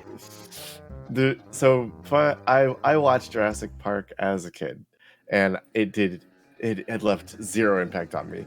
And then as an adult, I watched Jurassic World, and I watched it with friends. And I think at one point in the movie, I laughed at like some people being chased by a dinosaur, and a bunch of people looked at me, and that experience kind of stuck with me more than Jurassic Park did.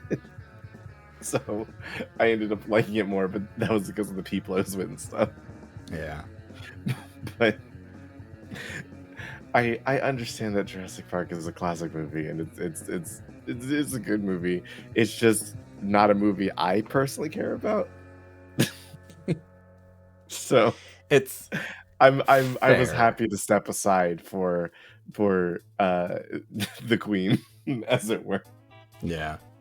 No, I get it. The Jurassic Park, I like Jurassic Park. I even like Jurassic Park 3 more than I should. Never watched it. It's left you out of the one good movie. I do apologize, Shakes. Although sorry. I mean, they were using archive audio, and this game in particular had the crunchiest audio I've ever heard in a video game. I wanted to edit it. It felt, some of the lines in this game felt like they were being played through like a Wii remote and being recorded off of that. Just You could fix it. tinny You could audio. absolutely fix those. It was so bad. You can fix it, but they didn't. And what we ended up with was a bunch of horrifying archive audio from 1993, I think. But yeah. It was a cool game. The stuff that I recognized was fun, and because I have zero connection to it, it doesn't rank very high for me. But I leave this one to you I entirely. mean, it doesn't rank very high for me either because it's just. Oh no! I mean, this has nothing to do with the movies. The movies are great. This game was just. It felt like they were kind of phoning it in a bit. It had QTEs, which I thought were fun. Those were That's true. It did. But it did just kind of feel. I don't know. It felt like they were trying to apply this formula to a series of movies that it didn't really work for. I remember enjoying the parts that I got to play, at least. Mhm. I personally put this one in Rest in Pieces, but I think Yeah. it could bump up. It The was game very is forgettable. what The main thing I special. remember about this game was making a custom dinosaur that was shiny and chrome. Making a chrome T-Rex. I remember the And also blue bullying starts you. were- Yeah, The little roly balls. I got bullied a lot. I remember blue start screen, and then I remember what's it called, the like sequence where we had to like in Jurassic World, where we had to like get across that we were on both sides of the park, and of like the strip around where the big Oh, yes. fish Yeah. dinosaur is, and we had to do that part like 5 times or something. Yeah, we did. Oh, That right. was- Mr. DNA was a playable character. Yeah, it was horrifying. It was awful. Nobody was happy about that. Yeah, there wasn't much I remember about that whole game. Other than Lego Vince Vaughn. I still don't remember what his character name is, but he was. We had to switch to Vince Vaughn because he had the bolt cutters. That's it. That's all I remember. Vince Vaughn is 6'4". That's my only Vince Vaughn fact. He is huge. That's all I know about him. Yeah, I would say that's safe in alongside Pirates of the Caribbean. Just a movies that are pretty decent, if not very good, that have video game equivalents that are extremely forgettable. Yes. Moving All on. good experience. Yeah. 2. The second Marvel entry. Lego Marvel The Avengers.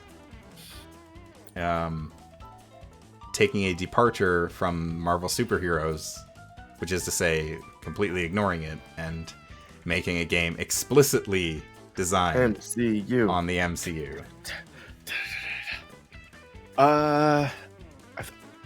So I never really engaged with comic books very much outside of Archie comics, because Sonic the Hedgehog, and I knew about Marvel stuff through friends or sometimes cartoons and stuff, but until the MCU, I never really dug into them. And after those movies started coming out, I started to look into Marvel stuff more. So it's not wrong to say like my first major experience at Marvel was MCU. Yeah, fair enough. And this is where they started doing like Captain America did his weird dumb flippy bullshit because they saw him do it in Yeah. Age of Ultron, because Chris Evans did a flippy. This was also the game where if you fell down as Captain America, you would like land on your side and just lay there until you moved again. It was a really funny animation that I didn't get to see enough of. I really enjoyed that one, honestly. It was a very fun game. I feel like this was really kind of getting to the point. Well, first of all, the way that the story was presented in this game was bonkers. Mm-hmm. Because this was the game where we started in Age of Ultron, we flashed back. That's right. To Captain America, I think, and then we flashed back to I think the first Avengers movie, and then we flashed back to Captain America, and like we jumped all over the place in the MCU timeline, and it was very disorienting. Basically, the movie was Age of Ultron that we were playing. Yes. And as characters were introduced to the story, we flashed back to the movie or situation that they were introduced in, so that it established them. But it made us jump around movies fucking seemingly at random. It was so weird. I still really like seeing the thing from the movie that I like. I mean, yeah, they were good representations of the various movies. But I think this also was getting to the point where it's really hard to describe, but it's like the over-designing of technology. Like, when we were playing Avengers and we would get into, like, we would infiltrate a secret base, and, like, the bridge would come out, and the bridge would fold out in all these different pieces, and then, like, it would flip up on the side, and little bits would flip up, and it was just, like, it was cool the first few times, but it just kind of kept happening in all the games after this, and it just progressively got to the point where I was like, okay, like, you're turning these into, like, Michael Bay Transformers, like, just cool it a little bit. Simplify the designs of these things a little bit. And I don't know. Maybe that was just me, but I feel like Avengers was really the kind of the point where there was a lot of big lasers and generators and spinning bits and bobs, and I don't know. It's a weird complaint. And definitely one that is unique to me, being someone who's played all of these.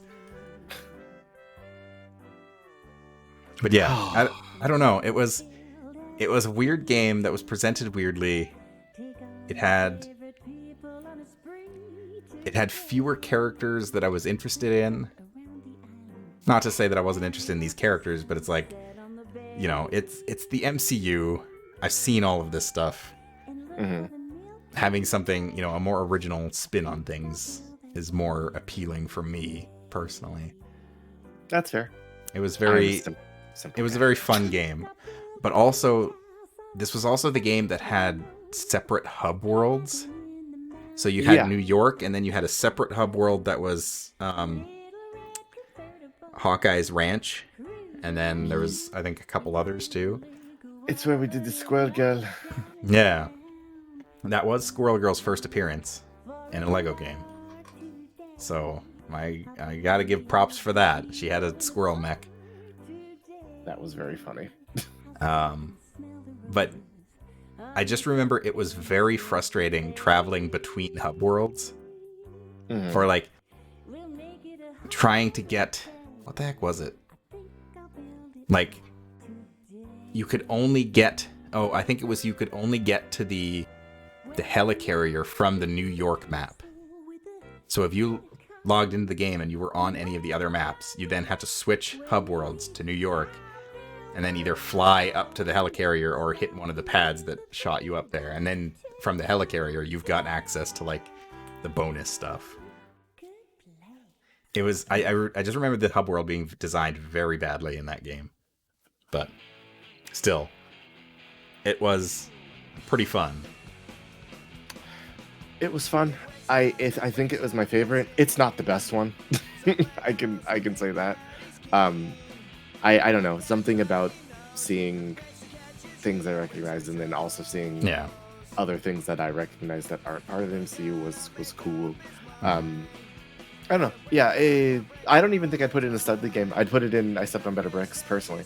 Really? Okay. Yeah, it being my favorite does not preclude it from the problems that it presented. Fair enough.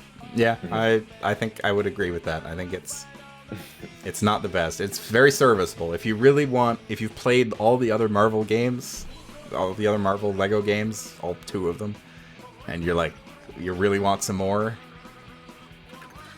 play Avengers. You'll get some more. I have some more. And then it's been a while since we played a Star Wars game, but we come back in full force with The Force Awakens, Starring Daisy Ridley, starring Daisy Ridley. which They, is so weird. this game was a big deal at the time because it was like, it's a new Star Wars movie, it's a new Star Wars Lego game. Like, whoa, this is huge. It's cool. And the game is much like The Force Awakens. The game is there. It was okay. Okay, I have some powerful thoughts on this game. Okay. Okay, so I love The Force Awakens in the trilogy, the new trilogy, with Rey, Finn, and Poe, and I think they're actually very good. I think they fall into a pit, though I still like them overall because the first and the second one were really strong to me. Um, this game is somehow the exact same in it is a bunch of really, really cool and good ideas, and Yeah. that just sort of die at the end. Yeah. And It's it sucks that this game repeated history, possibly on accident. I it's very true. I think this is one of the games where we played through the whole thing, and by the time it was all over, I kind of sat back and was like, I don't know if I like that. Right, because it's when it started, I was like, oh, this is cool. Oh, they're doing art crap. Wait, no, Daisy Ridley's actually voice acting in this. They got Yeah. Daisy Ridley to be in their stupid Lego game. That rules. It makes sense. She's this is like her first big thing. Maybe she's just really into Star Wars. She wants to be a part of it. So like she was like doing like tutorial dialogue for us. She was helping us through the level. Like that in my head is very cool. Yeah. But And then everything else happened, and everything else and it's happened. what's weird is I can't even like pinpoint anything. Like I can't point to anything in particular and be like, yeah, that's what was bad about it. I just remember it being very okay, very serviceable, but just I don't remember half of it. Every segment of it went on one segment too long. Like Yeah. the rule of threes in video game. We've all heard of the rule, Yeah. the three thing in video game. Like do a thing 3 times, success. This had like a rule of 8. Like you would do a thing, complete a section, keep going. And it had that whole cover shooting mechanic that I still don't understand. Like I it love had this cover shooting. The cover shooting was cool, but it had like that weird metal ranking system, and I never did figure out how that worked. I was just shooting stuff. It was so unnecessary. Yeah. I thought the cover shooting was really cool, and it was like okay, I'm about to go into a long spiel. Oh. Video games as a medium, I think, are at their best when you are constantly set upon by something unique and new in what you have been playing and what you've been touching. Like when I'm playing an RPG and I do 10 hours of battles and experience points and stat allocation, and then I run across some people playing a little card game that one of the devs put in their game, like that's wholly new gameplay that really changes my mindset and how I interact with the game. When I was playing this game, the first time we went into cover shooting, the back of my head exploded because I was like, oh, we were just playing Legos and now it's Yeah. Gears of Something War. we've Like never seen before. it was wholly different, and I was like, oh, this is really cool. And I'm still buzzing about Daisy Ridley going, maybe I should try moving this droid over here. I'm in the studio. Like Yeah. they had a sound alike for Finn for some of it, and I was like, okay, stop that. But it was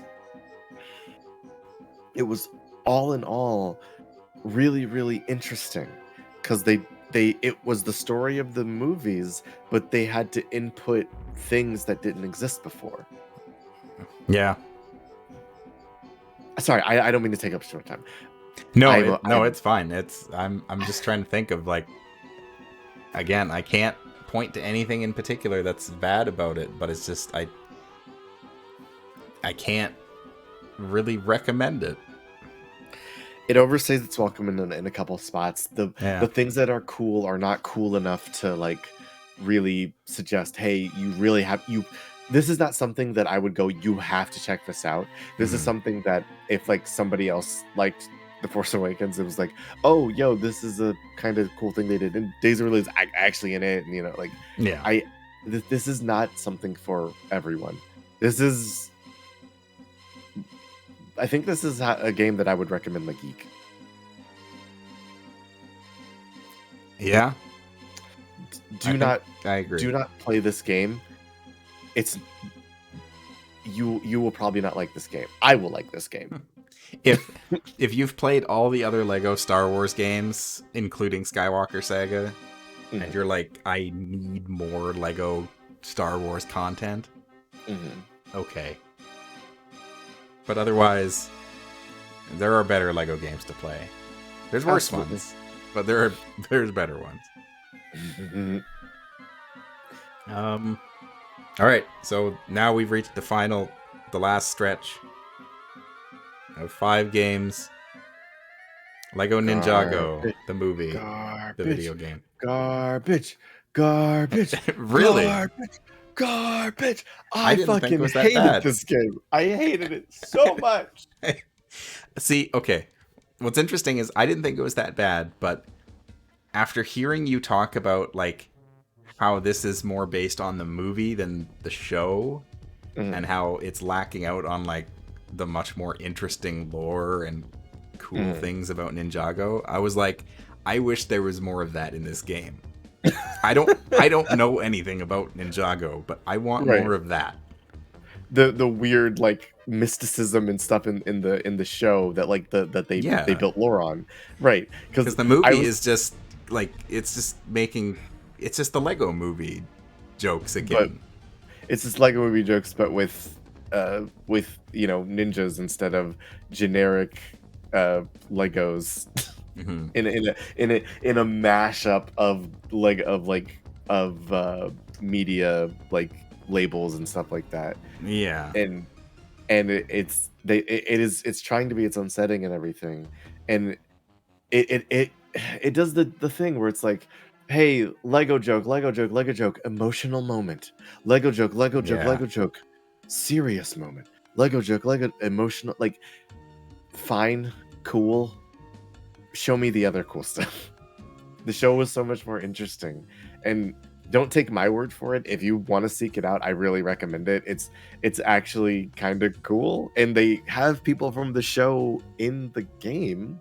Yeah, but they're just side stuff characters. Everything that I learned about Ninjago from playing this game, I was like, okay, yeah, I would like to learn more about this or see more of it in this context, but it was more interested in clowning on it, and it's okay. As far as an actual gameplay goes, it was fun. Like, I enjoyed the different ninjas, and it reminded me a lot of the Power Rangers movie, because it involves a bunch of teenage kids going to a jungle to find ninja powers. There was no ooze. There was no ooze, but there was a cat.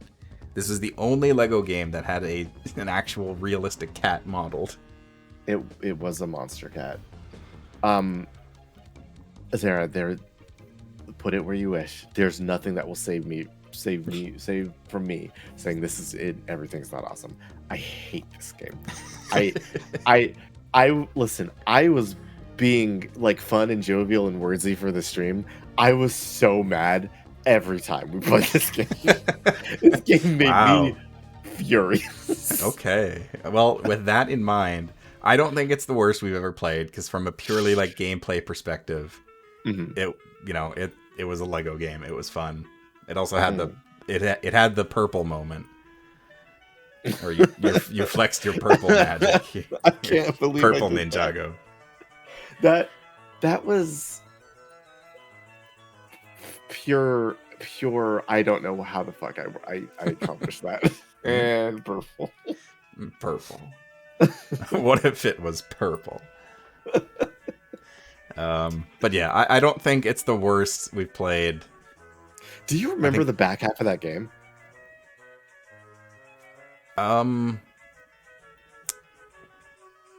Well, I remember it like we did a lot of levels in the jungle, and then it was like all of a sudden we're back in the city, and it was like a level, and then it was over. It, the whole crux of the game is we have these ninja mechs to save the city. Cool. We lost our mechs. We have to go get our powers from the jungle. Cool. Good stuff.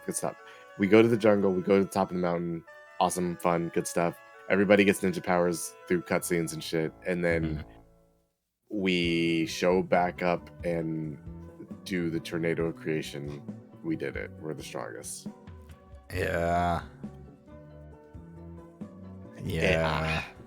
I didn't like. I didn't like it. I didn't like it so much. I didn't think- like it so much. I think. Yeah, I don't think it's deserving of the bottom. That's fair. Wow. I will concede on this point. It had like a cool combat system, or they tried to do something cool with the combat system. It had a it had a very interesting combat system because they tried to like, here's a combo, you can knock people up and do the big Yeah. attacks and everything like that.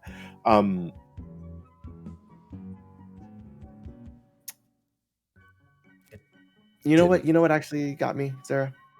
I don't like when characters are left behind. I don't like when characters are supposed to be important to a story, but they are eschewed. Yeah. And Naya, the girl, Yeah. do you remember what she did in the story? In the story, not really. She just kind of tagged along and did water powers. I didn't like that. Yeah. Same thing with Zane a little bit because he was a robot and cool. I like Zane. He's fun, but he doesn't get to be fun in this. He just tells jokes and does robot It's jokes true. every now and then. We got to move on. I'm sorry. Okay. I don't like this game. It's fine. This is the opposite of my other recommendation. It is not a good game, and there it will remain. Marvel That's not Superheroes bad. 2.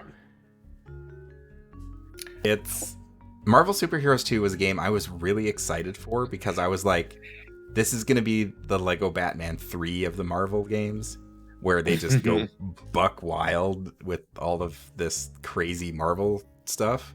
Mhm. And then we played it. They went too buck wild. They went way too buck wild. Like, I just remember talking about, like, the characters that you unlock in this game are some of the deepest pulls from the Marvel universe I've ever seen. Like, cowboy characters that I don't even know who they are. And just the weirdest characters, and not including, like, the basics. So, I mean, the basics were in there. They're just buried. Yeah. So I did a little looking up of stuff after we finished this one, and a lot of these characters are from like single issue comics or like little short mini things that they show up one time. They've never appeared again, or except like inside, like maybe some characters going insane. He sees all his past lives, and you see like, is he a cowboy there? Yeah, And, exactly. Like there's lots of British characters. This in was here my too. multiverse of madness. Yeah, it's a cool idea for a game that I don't think they They didn't execute it well. No, and the Well, they also just made it. I mean, they just took Guardians of the Galaxy and applied it to this video game yeah, wholesale. the Guardians of the Galaxy was our introduction point because we were familiar with them from the MCU, so we'll use them as a diving board into the rest of the game, and the rest of the game was right.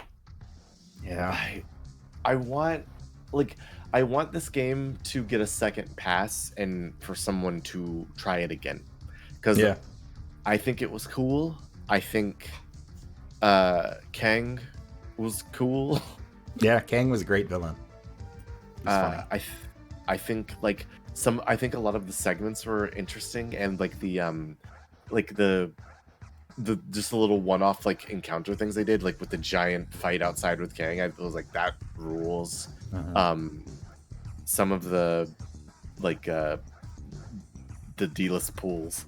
I was Yeah. like, who are you? I'm interested, but who are you? I just remember seeing, because like the title art has got like, you got Spider-Man 2099, you've got Spider-Gwen, you got, Planet Hulk version of Hulk, you got Rocket and Groot, and it was like, seeing all this, I was like, oh man, this is gonna be cool.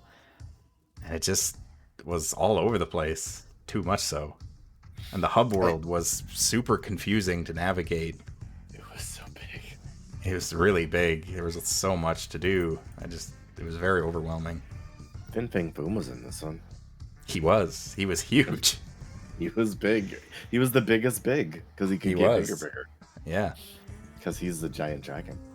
I don't know. I think I would safely put this alongside the other Avengers. Like it was. Okay. It had its good moments for sure. I don't like this one as much as the other Avengers, but I would put this one above the other Avengers personally.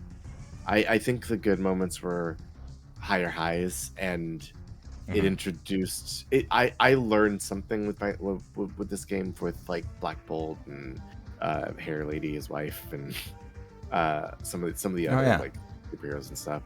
I learned stuff about. Oh, you know what? This game also you know what I would recommend this game for?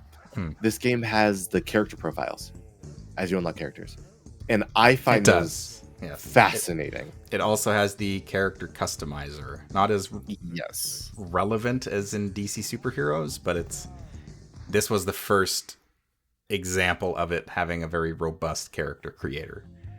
And they made it better not later. But yeah, no, like this had like for people who don't dig into the comic books, like because they had so many D-tier characters, having that little resource of like, here's a quick rundown of the character if you want to learn about them. Yeah, if you're interested in this stuff. I would put it a lot higher for that reason only. Yeah, that's fair. I think I'm okay with putting it up there. I wouldn't put it on the same level as Batman 3 and Marvel Superheroes. Absolutely not. The story, I don't think the story was as good as this, but it was fine. It was all right. It was too weird for its own good. It was and then experimental.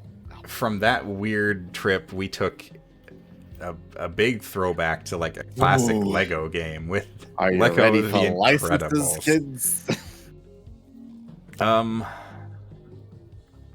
Where to start? Don't. With the second movie is where we start. Start with the second movie. Go do the first.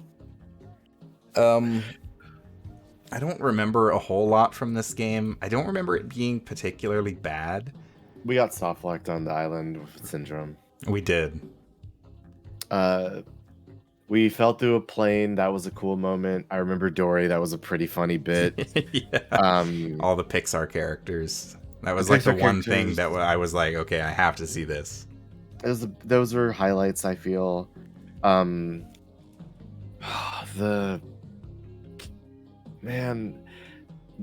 game itself I found interesting because I like the Incredibles movies, and Screenslaver and Evelyn and Yeah. the Syndrome and all that. Like all those are fun stories, and seeing how they interpreted them was interesting. Yeah. I've never seen the second movie, so this was my first exposure to it. And I thought it was okay. It's pretty okay. I think this game is good. I don't think this game is great. Yeah. I think this game suffers from having to have extra game things added on, like side quests and stuff. Definitely. I feel like this game could have been better if they cut a bunch of that out, honestly. Yeah, there wasn't a whole lot of substance to the main game, and it showed. The environments were too big for the models, so everything it was like big and epic and comic book looky, but it was everything looked in proportionally sized to me. Mm-hmm. Yeah, I could agree with that. I think I would put it stepped on better bricks. It's not bad. It's a very mid-level game. It's pretty mediocre with some pretty funny highs in there. Yeah. And also, I still will never get over how weird Mr. Incredible looks as a Lego minifigure. He's got a weird body. It's the head. It's his baby head. Plus, it was only like 2.5 streams of content. Yeah, short. It was a very short game. As long as we don't fuck up, we can make it through. Non-standard Lego guys. You'd love Mr. Incredible. There's a couple of those. A Hulk, a Hagrid. Ooh, I haven't seen Lego Hagrid. Lego Hulk is actually the first time that they introduced the mega figure or whatever they called it. Like the big ones that became a staple of the play sets. And the games for that matter. But Mr. Incredible was not one of those figures. No. He was smaller than that, but he still had weird proportions. He had a big upper body and pretty small lower body. He was very weird. I don't know if the Lego version of him is actually like that. He had I think they looked at that scene where he's in the office typing on that little keyboard. And they were like, this is it. This is what we want. Yeah. All right. We put the Incredibles behind us, and then we moved into Lego DC Supervillains. I mean, I think there's no argument here. It's pretty much the best one. It's certainly the best modern Lego game. Not, Skywalker Saga notwithstanding. It's very good. It is very stylish. It has good music. The main title theme is an actual licensed song that is also a banger in its own right. So is the credits. And the credits, it is the only Lego game in which you create your own character that is actually important to the plot of the story. Contradiction is the best character ever. And I did she is the most powerful being in the universe. From a different universe. That's just facts. But yeah, it's really impressive. It was a very, very impressive game. I was expecting good things from it, just from how stylish it looked, but I did not expect to get that quality of game. And it had a stacked cast of voice actors.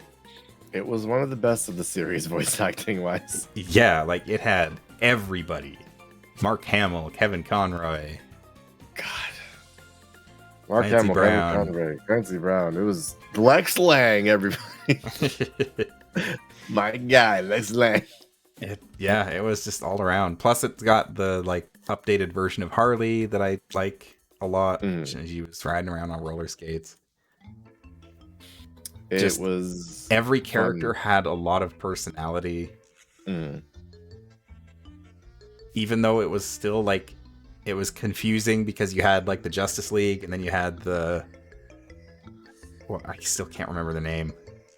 The bad guys. The Legion of Doom. No, not the Legion of Doom. Well, they are the bad guys, but it was the bad version of the Justice League. The Legion of Doom. No, it wasn't Legion of Doom. The Justice Syndicate. Oh, the Justice Syndicate. Okay, I'm sorry. Yes. I didn't grok what you meant. Yes, Yeah, with the Clark Bizarro. Kent Not, also. well, No, because Bizarro is a different thing. Bizarro's different. Yeah, it's not the Bizarro Justice League, but yeah. It is the alternate dimension Justice League, which are Yes. actually evil people. Yeah. I watched a movie based on that, which was pretty fun, where Batman gets stuck in that world or something like that. Mm-hmm. And in that movie, it starts with Batman getting stuck there, and then he meets Jimmy Olsen, and he's like this 8-foot tall, muscle bound freak. He tries to kill him. That's funny. And he works for Superman. It rules. Oh, Superman talks like he's from New York, and he's like, "Listen, we're gonna do crimes because we're the fucking superheroes." I love that. Sounds amazing. It's a pretty funny thing. But yeah, DC Supervillains, very, very good Lego game. If you're gonna play basically any superhero Lego game, probably play that one because it's excellent. It's got Darkseid in it, and he's even got his weird right angle eye lasers. The unavoidable eye lasers that rule. Yeah, and plus you get to make your own character with you get to choose their own powers, and they're a part of the story.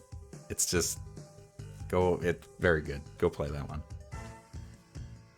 And from the highest high, we come to the Lego Movie 2.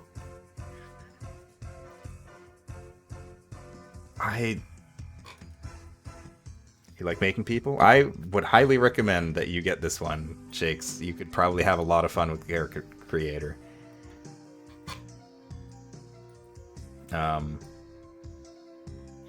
It's pretty. I know. I definitely did. I made at least 3 or 4 of my OCs. I made one, and I was happy. Yeah, it's true.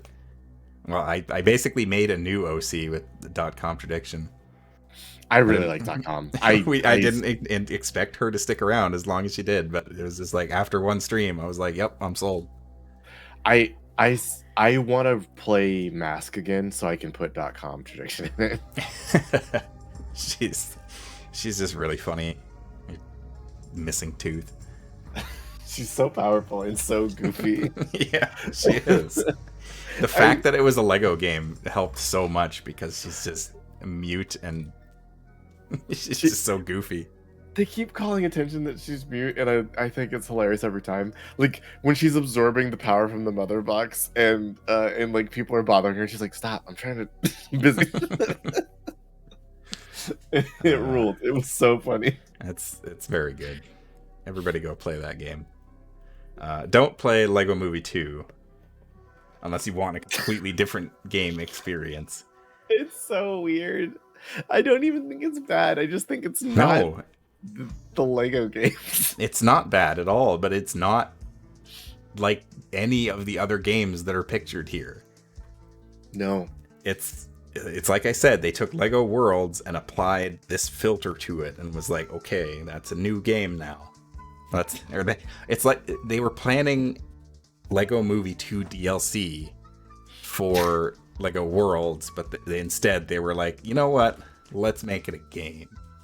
So we didn't talk about it, but we said it earlier in the stream, but this company got a B team around the Skywalker Saga game. Saga? Not Star Wars Saga, the new trilogy game with Rey and Force Awakens, yeah. Force Awakens game. And they had different cutscenes and they really changed the cinematography because the B team was based somewhere else. So they had different members. Mm-hmm. And A team seemed to be working on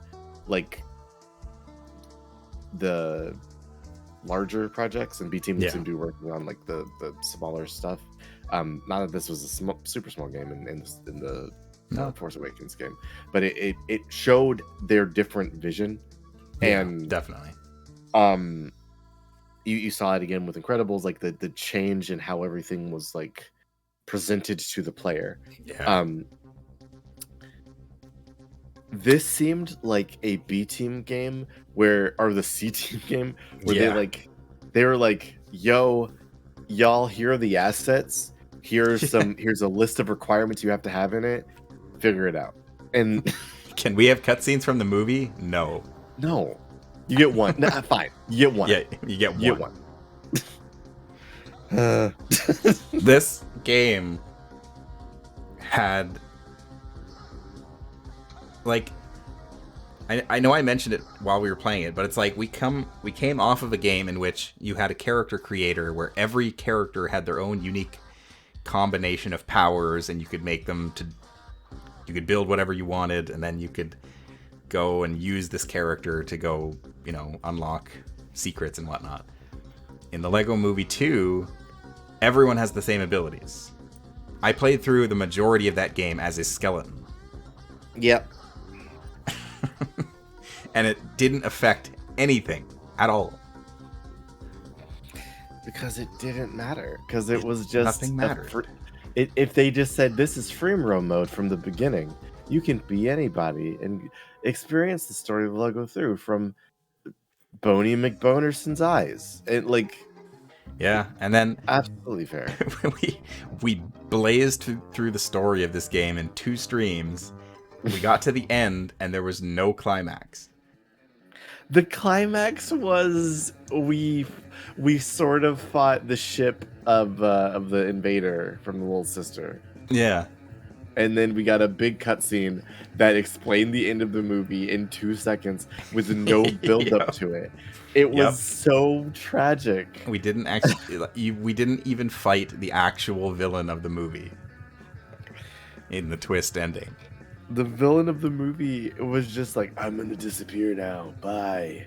And if that didn't happen, very little would have changed other than we would have not gotten not even a good conclusion, a conclusion. A conclusion, yeah. It was a bunch of bullshit they made up that kind of was loosely drawn in the same colors as the Lego Movie 2. Yep. Yeah, I think I wouldn't be nearly as upset about it if I didn't like that movie as much as I do. Mm-hmm. Like you and I both think that it is a better movie than the first one. Yeah, it is. I like it more. I think the wild thing about this for me is that the talented team of people who made this game function and work. Yeah. Very, very clearly they had some creative drive, but this game screams to me team of investors show up and hey, you have to have these things in your game. Yeah. And they whatever creative input that the devs were having in this got shouted down and scrubbed to the side, because whatever interesting bits and pieces of this game that I got to see were fleeting. And I wish that those ideas got used in I don't know, Ninjago or something. Maybe it'd be bumped up. But fuck, It's either that or they got to the point where they'd been making these games for 15 years and they said, you know what, we're kind of tired of doing the same thing all the time. Let's try doing something new. And then they did that, and then they didn't make a Lego game for 3 years. And then when they made a new one, it's just like all the old Lego games. It's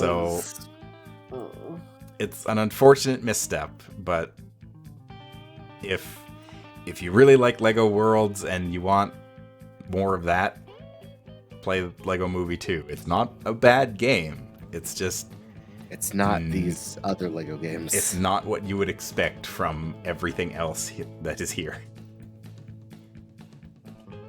It's exceedingly very different. And someday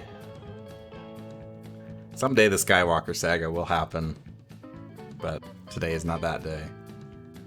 Hey, I expect that I will really like that game, probably same. but for now, it will have to wait. Which means this is our ranking of every licensed Lego movie or Lego game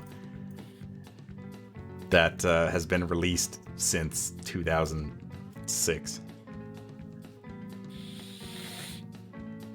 There it A is. lot of them are higher, and I like that. A lot of them are more good. Where's Elden Ring? Elden Ring is it's here. That's a terrible Lego game. It's a really bad Lego game. But yeah, I'm actually surprised that all the Batman games ended up as high as they were. I thought they would be spread out a little more, but now that we've kind of gone through it, it's like, yeah, they were all really solid. I honestly enjoyed them a lot, especially 3. I I'm already a sucker for lantern stuff, and then when you toss on some other goodies in the form of just like cool, fun interactions, I am down to clown. It's very good. But yeah, I made a list. I should also save this. Please save your list. Oh my God! Look, it's Killian. Yeah. I forgot about that. There he is. Those DLC missions were weird. All of the DLC missions throughout this whole list were weird.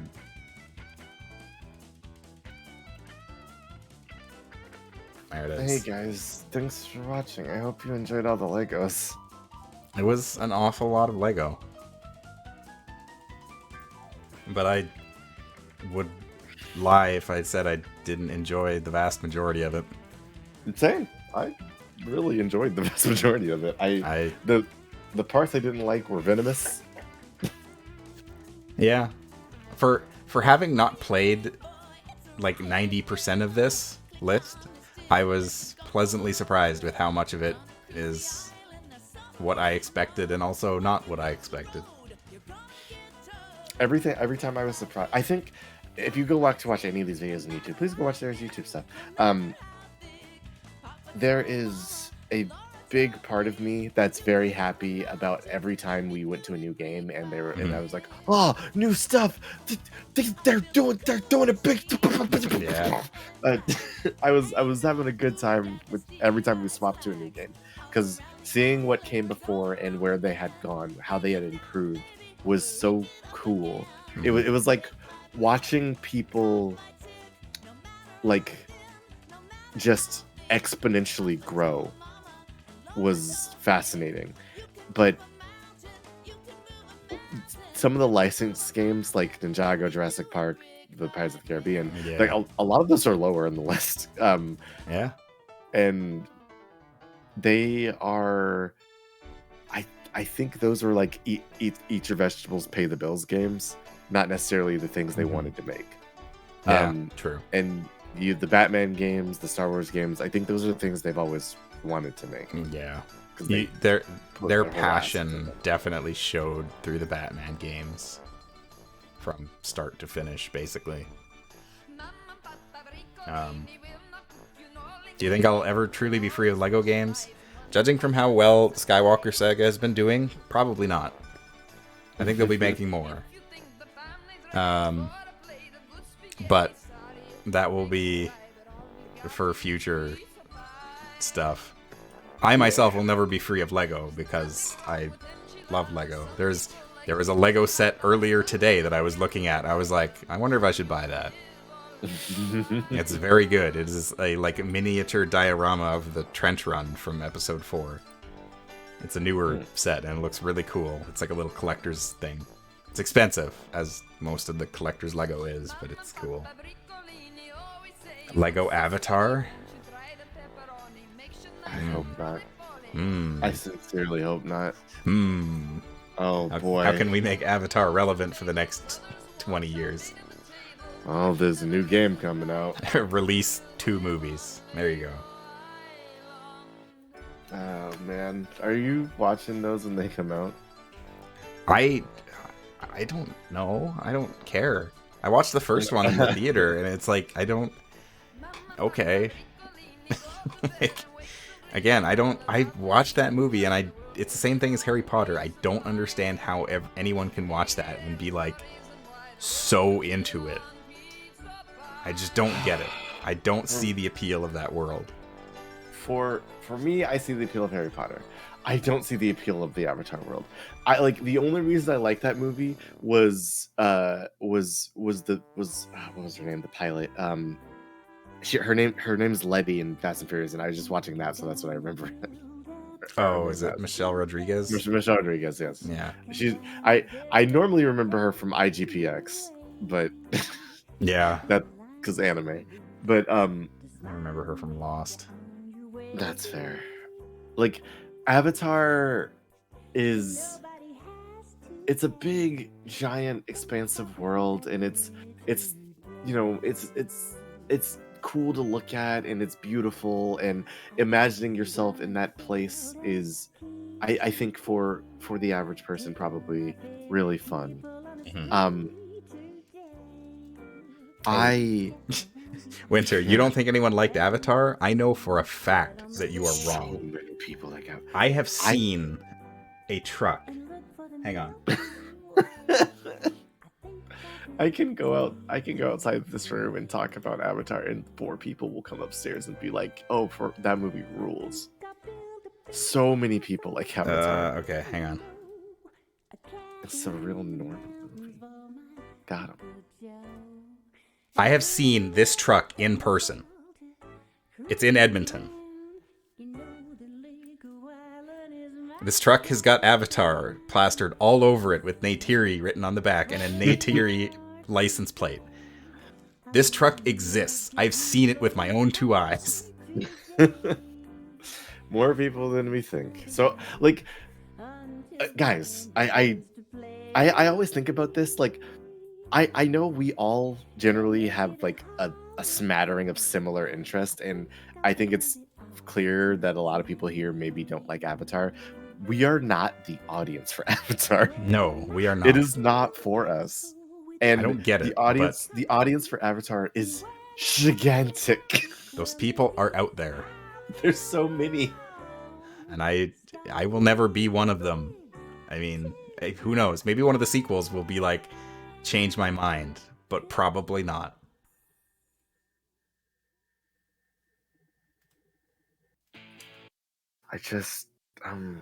I'm happy people like their big crazy world. Yeah. It's fine. Everyone has a thing, and mine was playing Lego games for a year and a half. We did it. We did all of it. We did all of it. It was the most forgettable big budget thing to ever exist. Oh yeah, absolutely. I can agree with that. Not Star Citizen? People still play Star Citizen. Am I thinking of the wrong game? No. Star Citizen is the one that was like marketed as like this revolutionary thing that is is it out? A scam. I thought yeah, kind of. I thought it was only out for like the people who put in buco bucks, and otherwise no, it's not. I've seen people stream it, and honestly, there are some parts of it that seem like it would be really cool. So it's an alpha build of the game? Yes. It is. Didn't this game have like $1 trillion? The fuck? I mean, yes. There was a lot of money back behind this. Who knows where it all went? It's.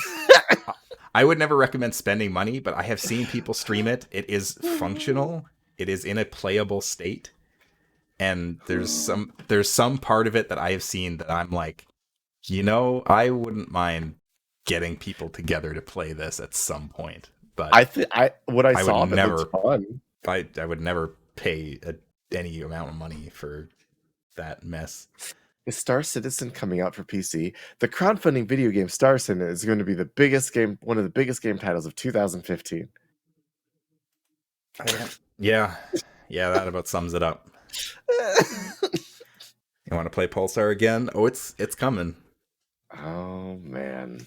On that note, I don't know what the plan is next week. I'll either take the week off or do some other random one-off thing. Yeah. I've been wanting to play Sea of Thieves a lot. But we'll see. We'll see what happens next week. But the week after, it sounds like we are going to be starting up a playthrough of Wildermyth with Yeah. myself and several others. I think I'm gonna be there. Yeah, hopefully. The game supports, I think, the game supports, I think, an unlimited amount of players, basically. I believe But that is correct. everyone pretty much says, like, don't play with more than 5 people. Yeah. Everything breaks. Please don't break the game.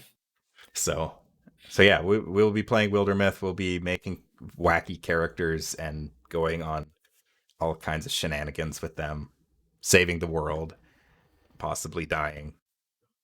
One person at a time, making connections. That's how you do it. But yeah, that'll be what's coming up next around here. Now that Brick by Brick is over. Stay tuned. Stay tuned. Watch it. I'll probably be doing more Into the Radius tomorrow evening, unless something else comes up. Because I want to do some more of that. I need to charge my controllers. Make a mental note of that right now. I will have that up on my phone. Other than that, I'll be on Game Jam on Thursday. I'm not entirely sure what we're doing yet, so.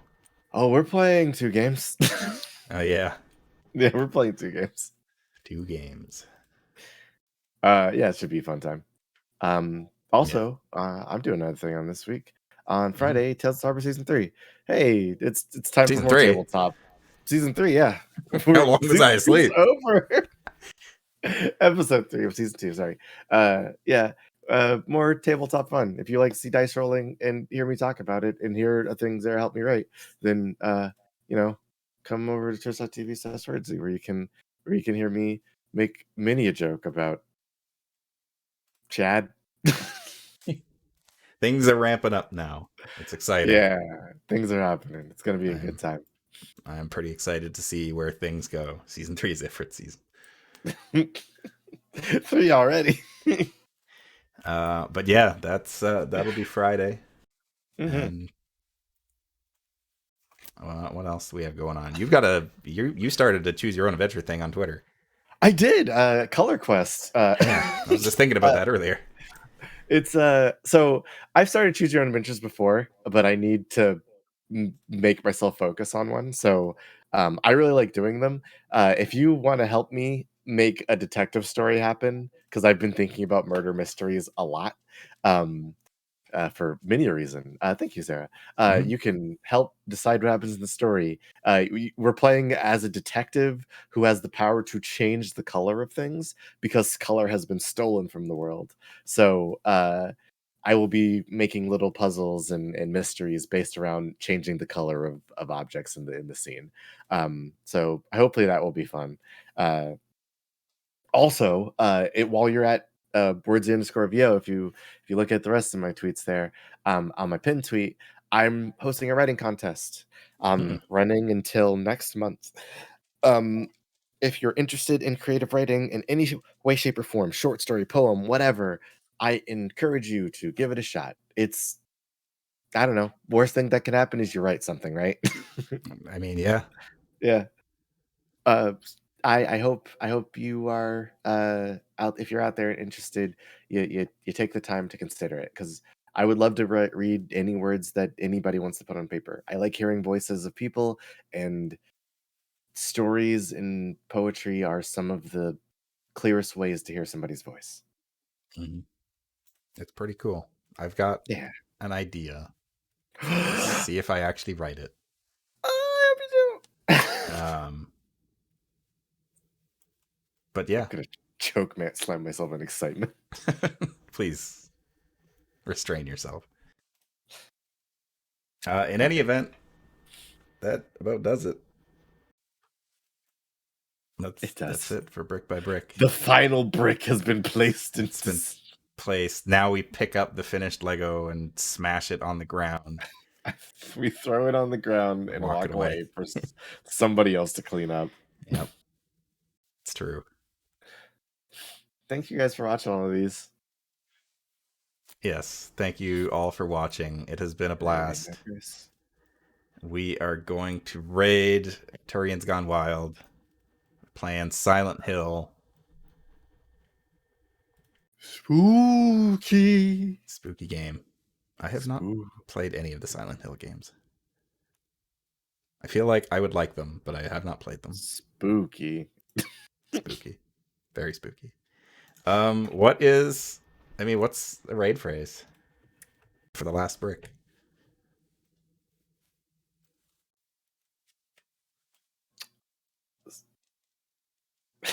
The only thing I can think of is slots. It slots right into place, but that's nothing. One brick to rule them all. One brick to roll them all is pretty good. It's a little bit Lord of the Rings, but hey. That's okay. Who's gonna get on our case? You guys? Somebody might. Don't get on our case about this. But yeah. Thank you again, everyone, one and all, for watching. It was a ton of fun.